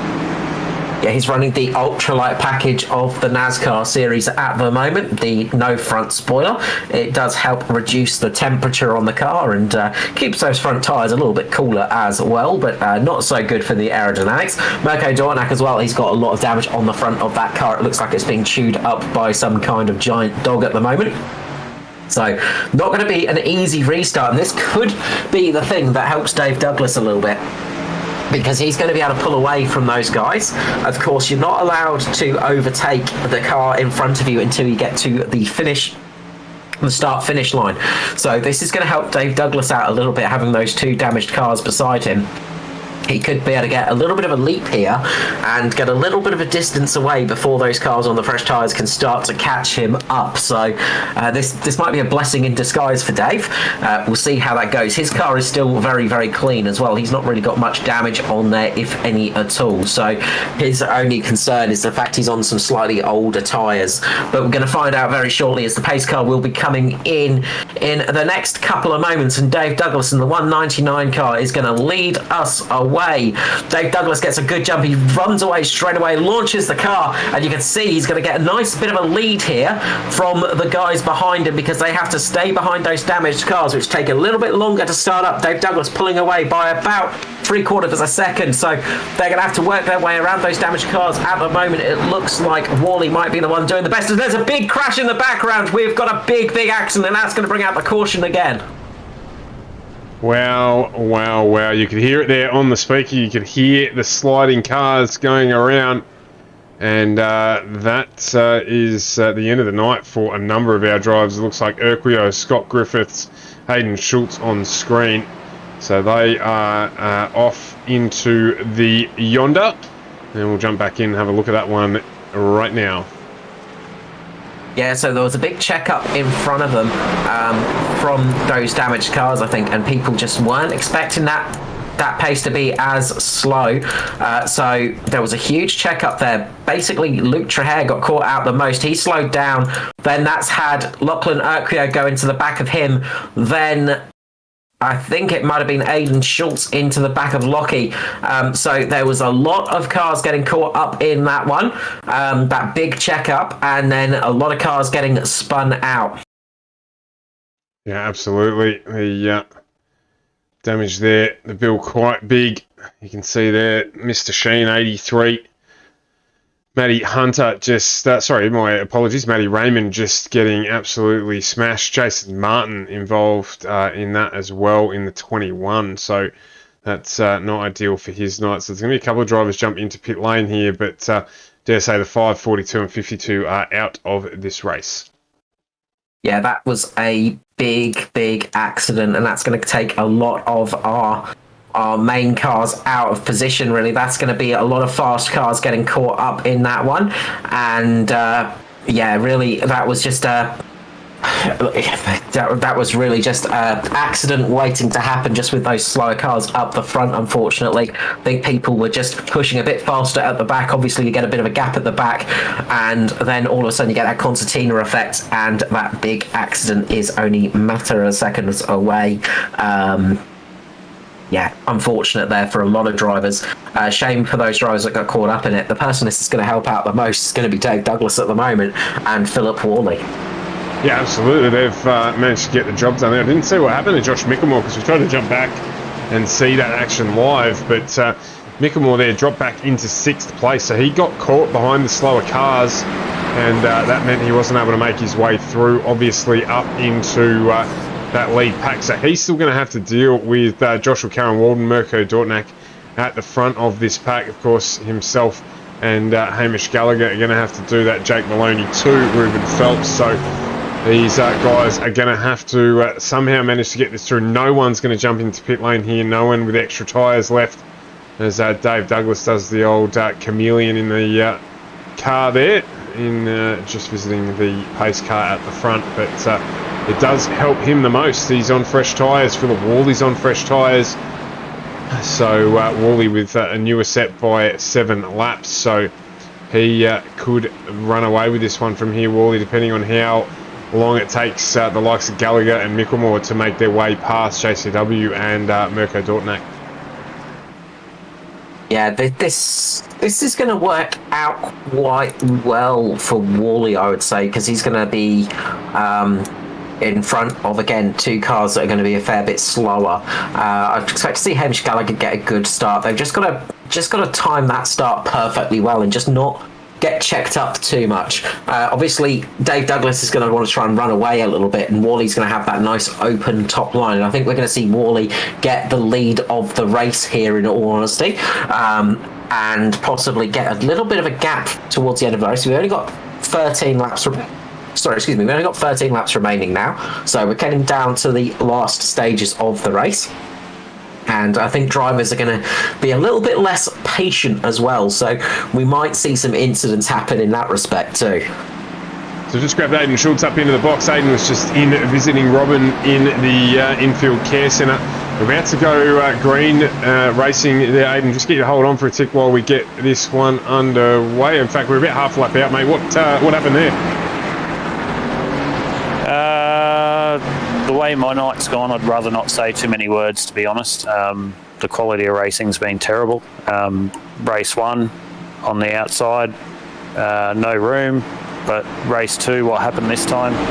Fresh tyres, I believe. I believe Phil Otto got into the back of me and pushed me into Lockie U, which was unfortunate for Lockie. Yeah, I think less words is more right now. The quality of racing tonight's been a little bit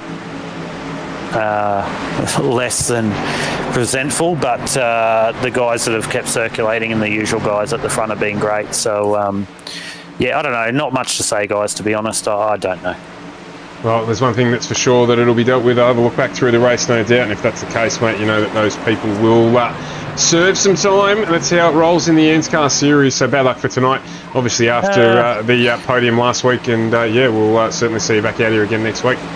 Yeah, it's not about serving time either. It's more so the incident points and qualifying in and having to do that every week, which I love what they do in the series. And I think tonight with the 240 lap races, people tried to go a little bit hard too early, and I don't know what it was. I don't know, probably just one of those nights, and I'm crying spilt milk. But after a good week, good night the other night. But anyway, as we say, we live and we learn, we keep going, and these are all good guys. So we go again next time.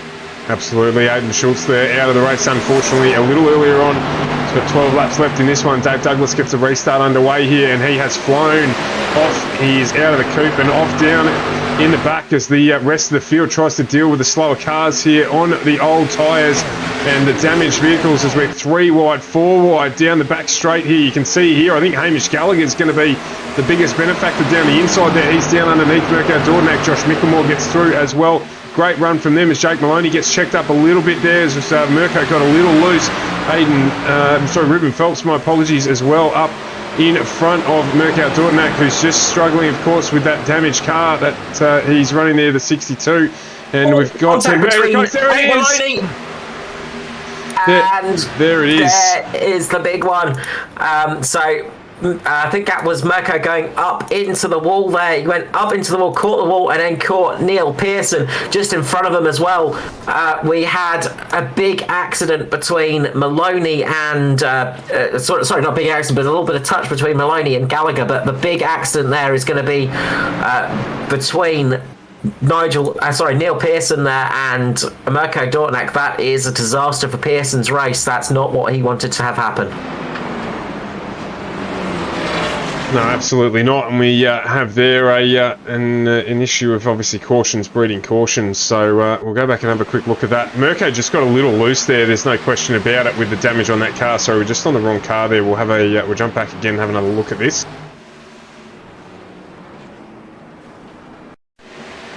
So Mirko got loose there up in the wall, and I think obviously with the lack, oh my God, how lucky were those guys to get through? But with the We need to watch that again from Phil Otto's perspective, I've got to say. we certainly do, but I'll tell you what, the stewards will have a look at that afterwards. That's just not cricket, to be brutally honest. But Mirko just got loose there. No, obviously weight on the front of that car, and just up in the fence, he had nowhere to go. So not defending it, but yeah, unfortunately there, Neil Pearson, the innocent victim in that one. We'll jump on board there and have another look, and on Phil Otto's car, see what we can see from the replay on board with him. Big Phil Otto wants to buy a lotto ticket after that one. That was as close as you ever want it. So watch that. Just wow. Reactions of a cat there. That was just fantastic. And the fact that Phil saved it as well. He was going sideways for a moment. He kept that car going. Let's just appreciate this. We'll go quarter pace. Just have a quick look at this. How has he done that? So he, from here, this is his vision on the nose. He's just pulled out, thought, what's going on here? You can see there, unfortunately, Pearson down into the wall. Pops back out onto the track, on his way through, no problems, and just decides to mosey on down to the inside of the track and make sure he gets his race continued for the night. Great driving from Phil Otto to miss out on that one in the DPR entry. Yeah, that was such a big moment, and I should really stop listening to drivers as they talk sometimes, because they are very annoying. But yeah, a big shame there. And that was a really shame for that restart, because we were looking for a juicy one after that. So yeah, big shame, because the person that's going to help out though is Dave Douglas. This is really going to help Dave out for the fact he's got no tyres. I was about to say, Double D here, the strategy's a stroke of genius. He's jumped in earlier than everyone else, avoided both the cautions, had a cracking restart then as well, and he's going to lead this one in the closing stages of the race. Yeah, it's just going to help him out more and more as this goes on for Dave. That early pit stop and that change of tyres could actually work out for him. We were talking about how this is going to affect him later in the race, but with this spat of cautions he's been having, this could be exactly what Dave Douglas needs. Yeah, well, from here we're going to finish out. We're going to have 8 laps to go. And I reckon, Phil Worley, obviously, and Mickelmore, very fast. They don't have those slower cars in front of them. Again, Ruben Phelps, you can't count him out. As they all pitted on lap 22 along with Jake Maloney. So the finish is on here. It's going to be a close one. Dave Douglas is going to have to get a good restart because Mickelmore's going to be fast, Worley's going to be fast, but these periods under caution have probably levelled things out a little bit as well. So a good finish to this second race here as we saw at the end of the first race. Yeah, we're going to get a fun couple of lap sprint here. It's going to be, I think, an 8-lap sprint now. Hopefully we don't see that yellow appearing anymore tonight. We get a good, clean race to the end. We've lost a lot of cars, unfortunately. It's always a shame when we see cars dropping out. We don't like seeing that, of course, but it's going to be a fun sprint to the end here. You've got to say, it's going to look good for Worley. If Worley can get this start right, he could be looking good. Watch out for Ruben Phelps as well. Ruben Phelps up there sitting pretty at the moment. He could be one to watch out for. Ruben Phelps has been knocking on the door for a victory for a long time. This could be his opportunity. So let's see how that one goes. Don't discount Jake Maloney. We know how fast he is. We know how quick he can go. Yeah, absolutely. I was going to say, if I had 10 bob to spend each way, I'd be putting 5 on Ruben Phelps as my outsider and 5 on Jake Maloney as well. So, but Worley and Mickelmore very much in the box seat here.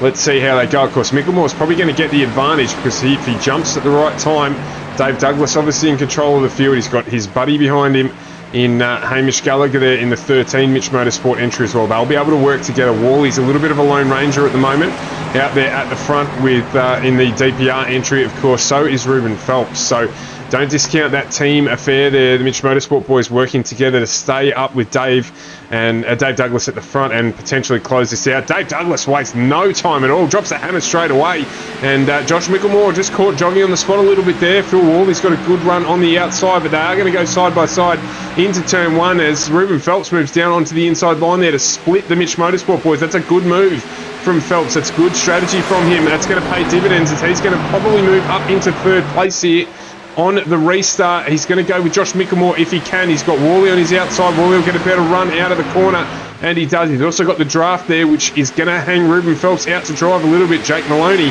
out on the outside there. So it's going to be Douglas, Micklemore, Worley, and Maloney as we go into turn 2 here. Douglas with a ripping restart, and we've got now Maloney down underneath Worley as well. That's not going to work for him. He'll pull back inside, not get that move done at this point in time, but Micklemore got good pace here. He's closing back up on the back of Dave Douglas. We've got 8 to go. It'll be 7 shortly as we're about to close out this lap.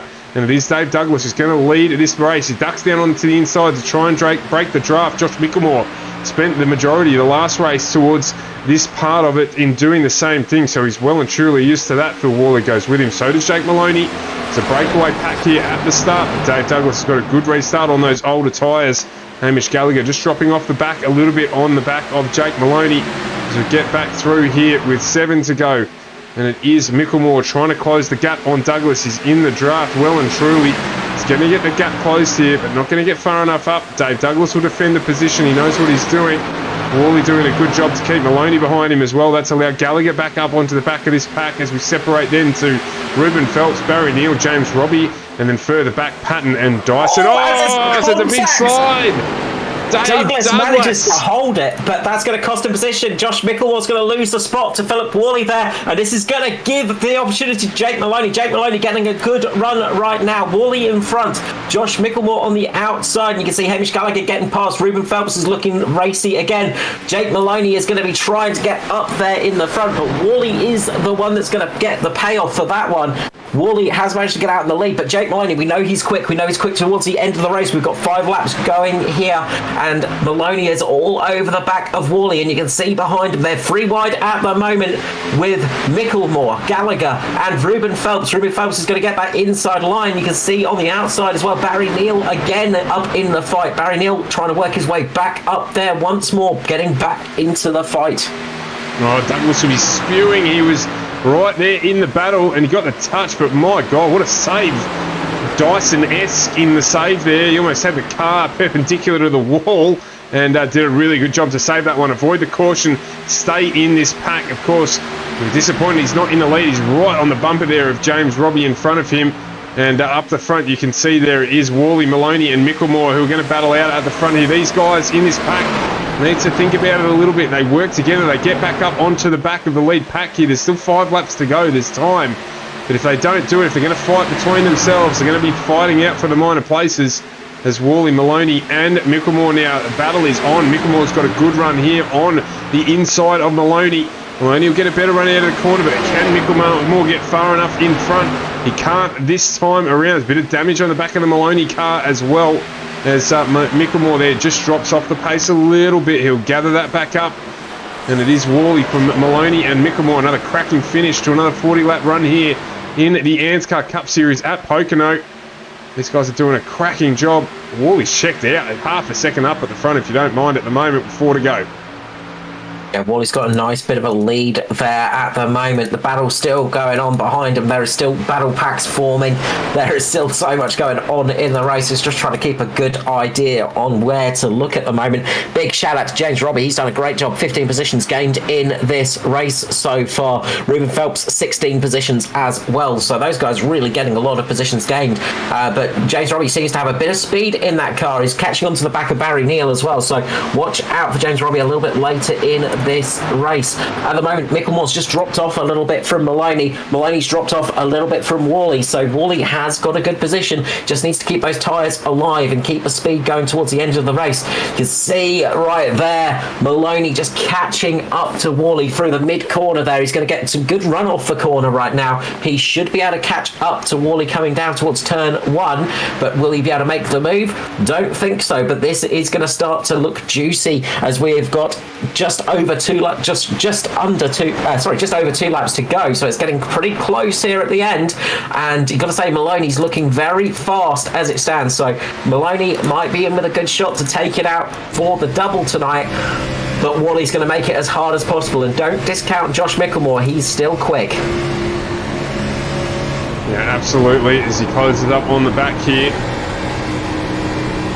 of the DPR entry of Philip Worley. Worley getting a good exit there, so just not quite able to get much done. We'll slip on board here with Maloney as he gets down on that inside. You can see that entry there just closing in speed on the back of Worley. Worley should get a better exit though with that turn in. He'll duck down to the inside here. He'll be trying to break the draft as best as he can as there 2 laps to go in this race from Pocono. What a finish we're set up for here. Josh Mickelmore looking like he's got some pace as well. He'll know what to do with it when he gets there.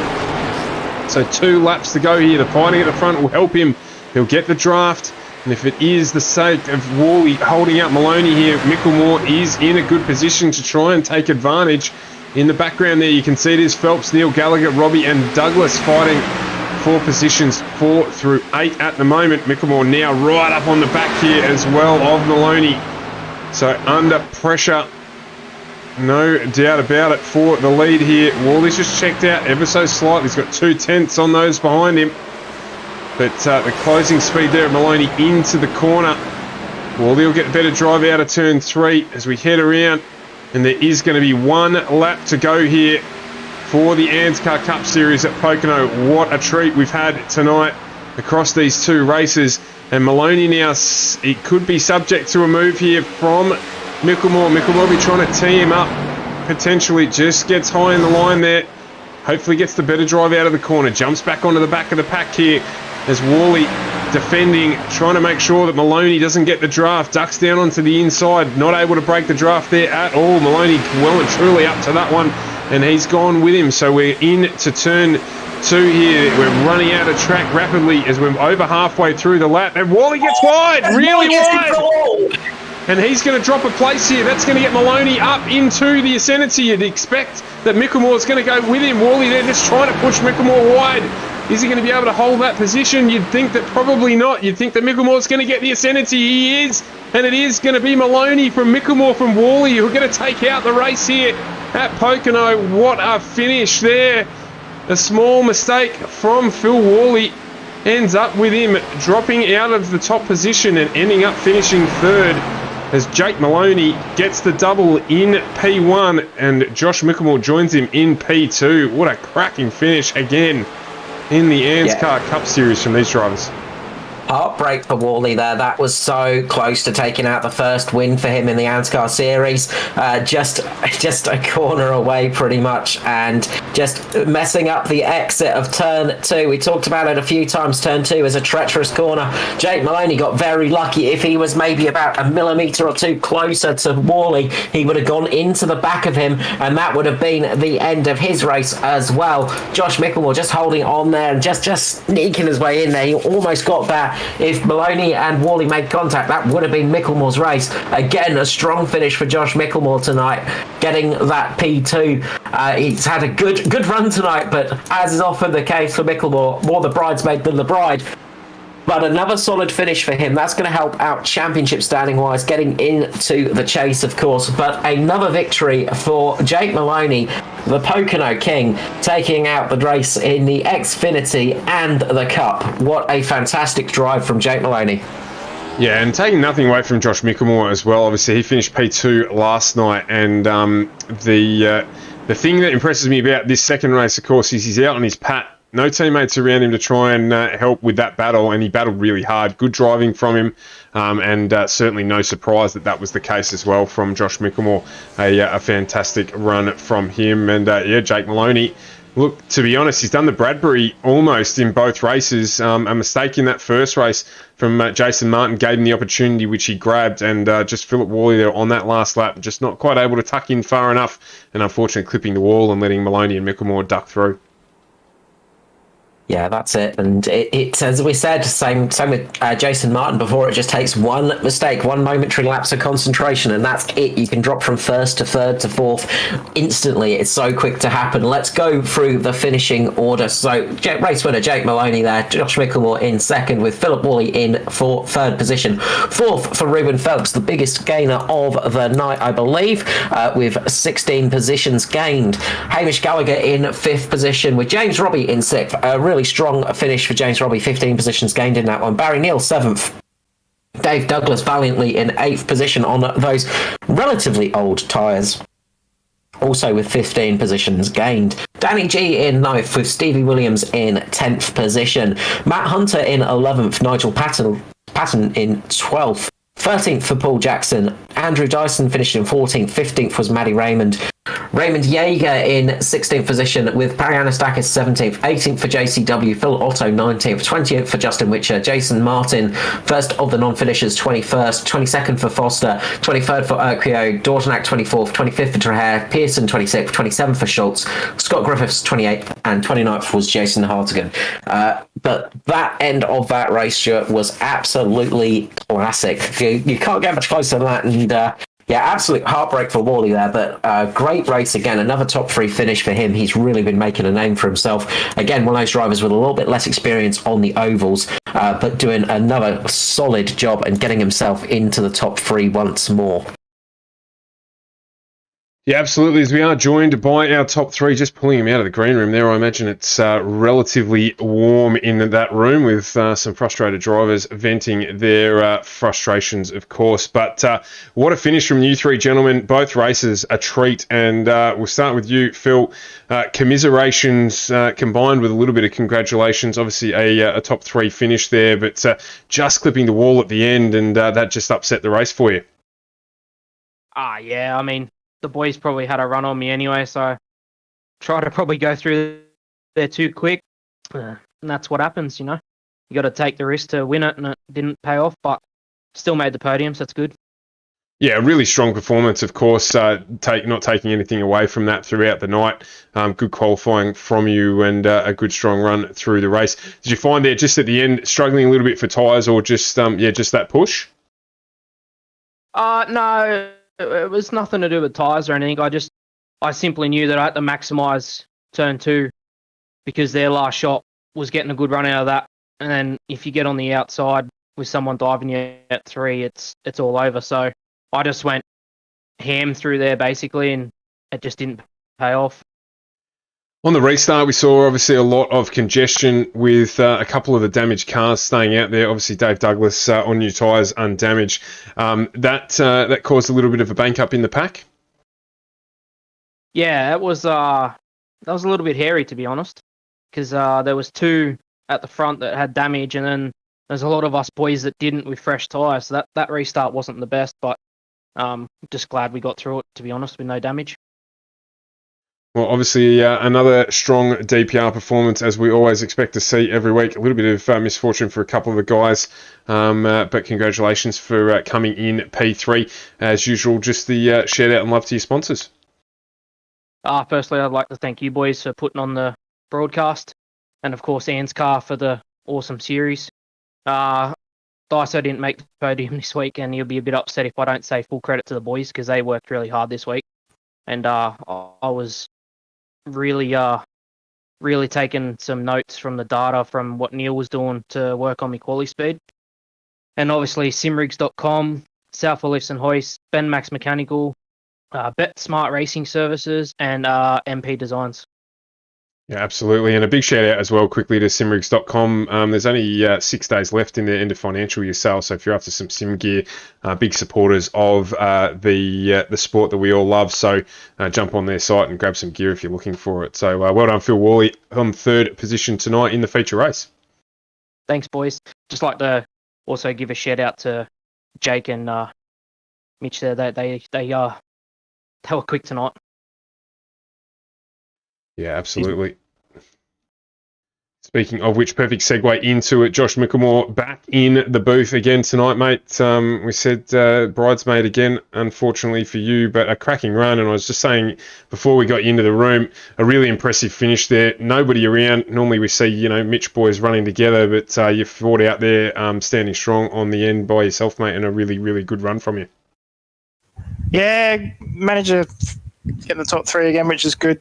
Good points haul tonight. A few of the big guys are battling in the championship had really bad runs tonight, so that way it's sort of good for me. But real close racing with Jake. He was very quick all week at Pocono. Did a clean sweep, I believe now. So been good racing with Jake. But yeah, it was good fun racing tonight.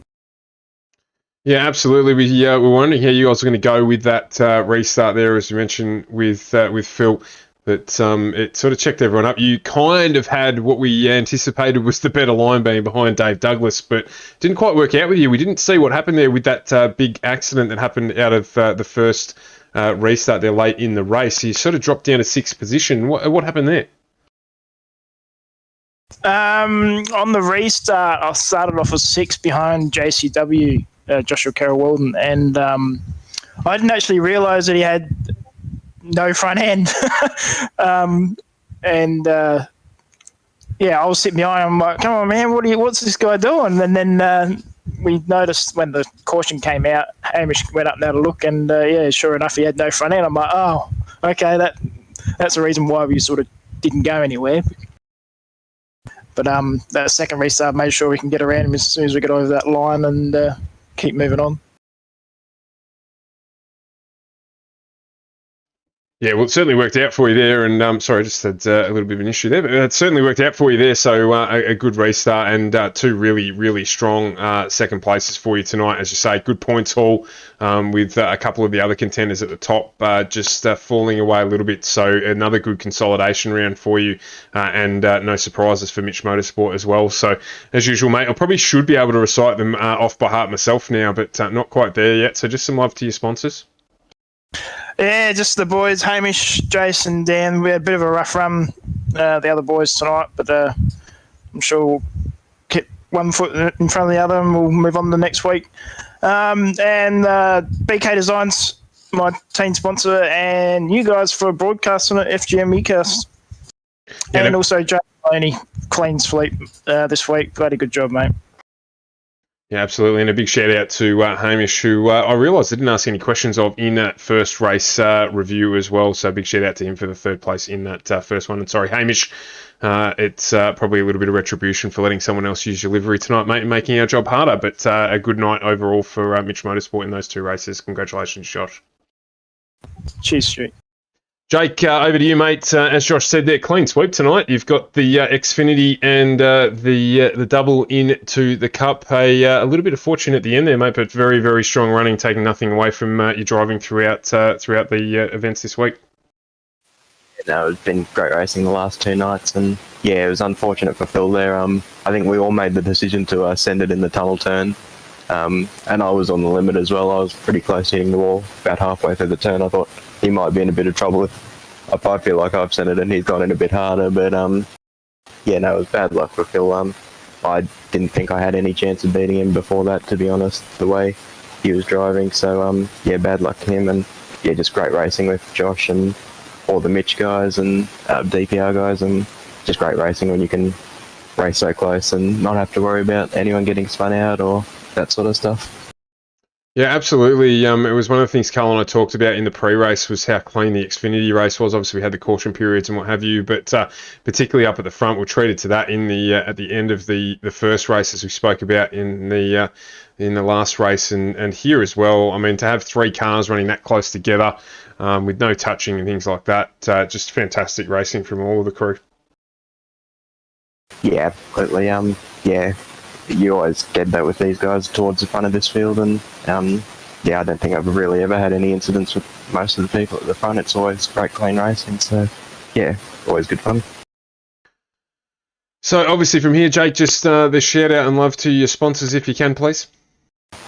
Just a big thanks to you guys for the broadcast, and Edward and everyone at the series for putting it on. You're more than welcome. I think tonight's probably been one of my favourite nights of racing, to be brutally honest. With the 2 40-lap races, we've had plenty to call. It's been absolutely fantastic, and obviously that comes down to you guys and the series organisers. So congratulations again to our top 3. Jake Maloney taking out the double here tonight. Josh Micklemore with a pair of second places as well, and Phil Worley taking out 3rd position in the feature race tonight. Fantastic effort from you 3 gentlemen. Thank you very much. Cheers, guys. Thanks, boys. Carl, I don't know about you, mate, but I reckon a bit low on the old oxygen count after that one. What a cracking finish yet again. Worley there, terribly unlucky at the end. All 3 drivers admitting they're pushing real hard at the end. They're fearful that they might lose places and have to do what they had to do to get up to the front, but a cracking race from those 3. If you can, a highlight for you? Oh, look, I'll highlight that. That's the tricky one, but the five wide, I gotta say that was pretty special seeing that. Great driving from all those guys to actually make it five wide and not stack the cars up and crash, because boy, oh boy, that is really hard to do sometimes. So great driving from all of those boys to get it five wide down the front straight there. Just some really good racing out there. Unfortunately, we saw a couple of moments where it didn't go so well, and unfortunately, that is the case when you're racing that close to each other. Is accidents do happen, but yeah. Other than that, we saw some brilliant driving out there, and just such close racing. That battle at the front as well was something absolutely special. Yeah, absolutely. And I was just thinking back there in terms of the old double. Maloney now second person this season to do it. Of course, we did see Andrew Dyson do the treble earlier in the season as well. So a couple of drivers here racking up back-to-backs at their favourite tracks. Yeah, really strong drive from Jake Maloney. A little bit of fortune, but you got to be there to take those opportunities, and taking absolutely nothing away from his driving. He remember as well, he was supposed to start in pole position, started again in 14th position off the grid, and made his way up to the front of the pack. Notable entries as well: Ruben Phelps up 16 spots, and of course James Robbie up 15, Dave Douglas up 15. So with that mix up with the grid format for the second race, the guys have done incredibly well to get up to the front again and battle away, and taking nothing away from Jake Maloney. All those drivers inside that sort of top five have done all really well. It's just on screen there, you can see just that incident at the end of the race that cost Phil Worley. He's just clipped the wall there. That was it. That's all he needed to do after running a really good run, and that allowed Jake Maloney and Josh Mickelmore to run through without loss of momentum. Yeah, that's it. So close there, and just so very close. But close racing isn't going to stop here tonight. We have more coming up next week, of course, for FGMeCast. We're going to be back Monday night with the Truck Series Season 2. That's going to be coming from Kentucky Speedway, so that's going to be a very interesting race. And then we have another double header of the Xfinity for the Wednesday Night Thunder and the Cup, coming to you from one of Stuart's favourite tracks, of course, Road America. So we're going to be on the twisty stuff once again. So expect to see Worley up there in the times once more. We've seen those DPR cars very quick on the strip, on the road tracks. So we're going to see another thrilling race with them turning right and left. So it's going to be an interesting one from those two rounds. Rubbing my hands together for that one, Carl. Can't wait to see that get onto the airwaves here. Of course, as well, Tuesday night, I'm not going to play this down at all. We have a massive restart for the Australian Pro-Am Sim Series, or AusPass as we have come to know it. And that rejoins the stream Tuesday night. Don't miss out for that one. We've got our first wildcard round starting on Tuesday night. There's going to be plenty of stuff posted across our social media on the remaining couple of days before we get that season underway. Lots of work gone into that one. Plenty of excitement around this series. We had qualifying happen yesterday where not only did the fastest lap time get improved, but we have a 1% tolerance for drivers qualifying in that Pro Series. So tight was the qualifying between 1st and 20th position in qualifying in that series. So there is going to be some absolutely fantastic racing coming up with that. That's back on Tuesday night from 7:45 on FGMeCast, so don't miss out on that one either. Carl, as always, thank you very much for your participation this week, shall we say. Always greatly appreciated. Always a pleasure to be here, Stuart, and always a pleasure to call these races. Look forward to it most of my week. And we will be back here for you on Monday night with the Truck Series. Thank you to everyone who tuned in, and we hope you enjoyed what we brought to you tonight. Of course, there is available on our social media channels plenty of other content for you too. So drop in there, hit a subscribe or a like. It does help us in our cause to produce these shows for you, and we greatly appreciate it. So if you can do that, we'd be very thankful. And from Carl Withy and I, Stuart Brown, we are out for another week here on FGMeCast, your E-Place for Pace. Thanks for joining us, and we'll see you next week.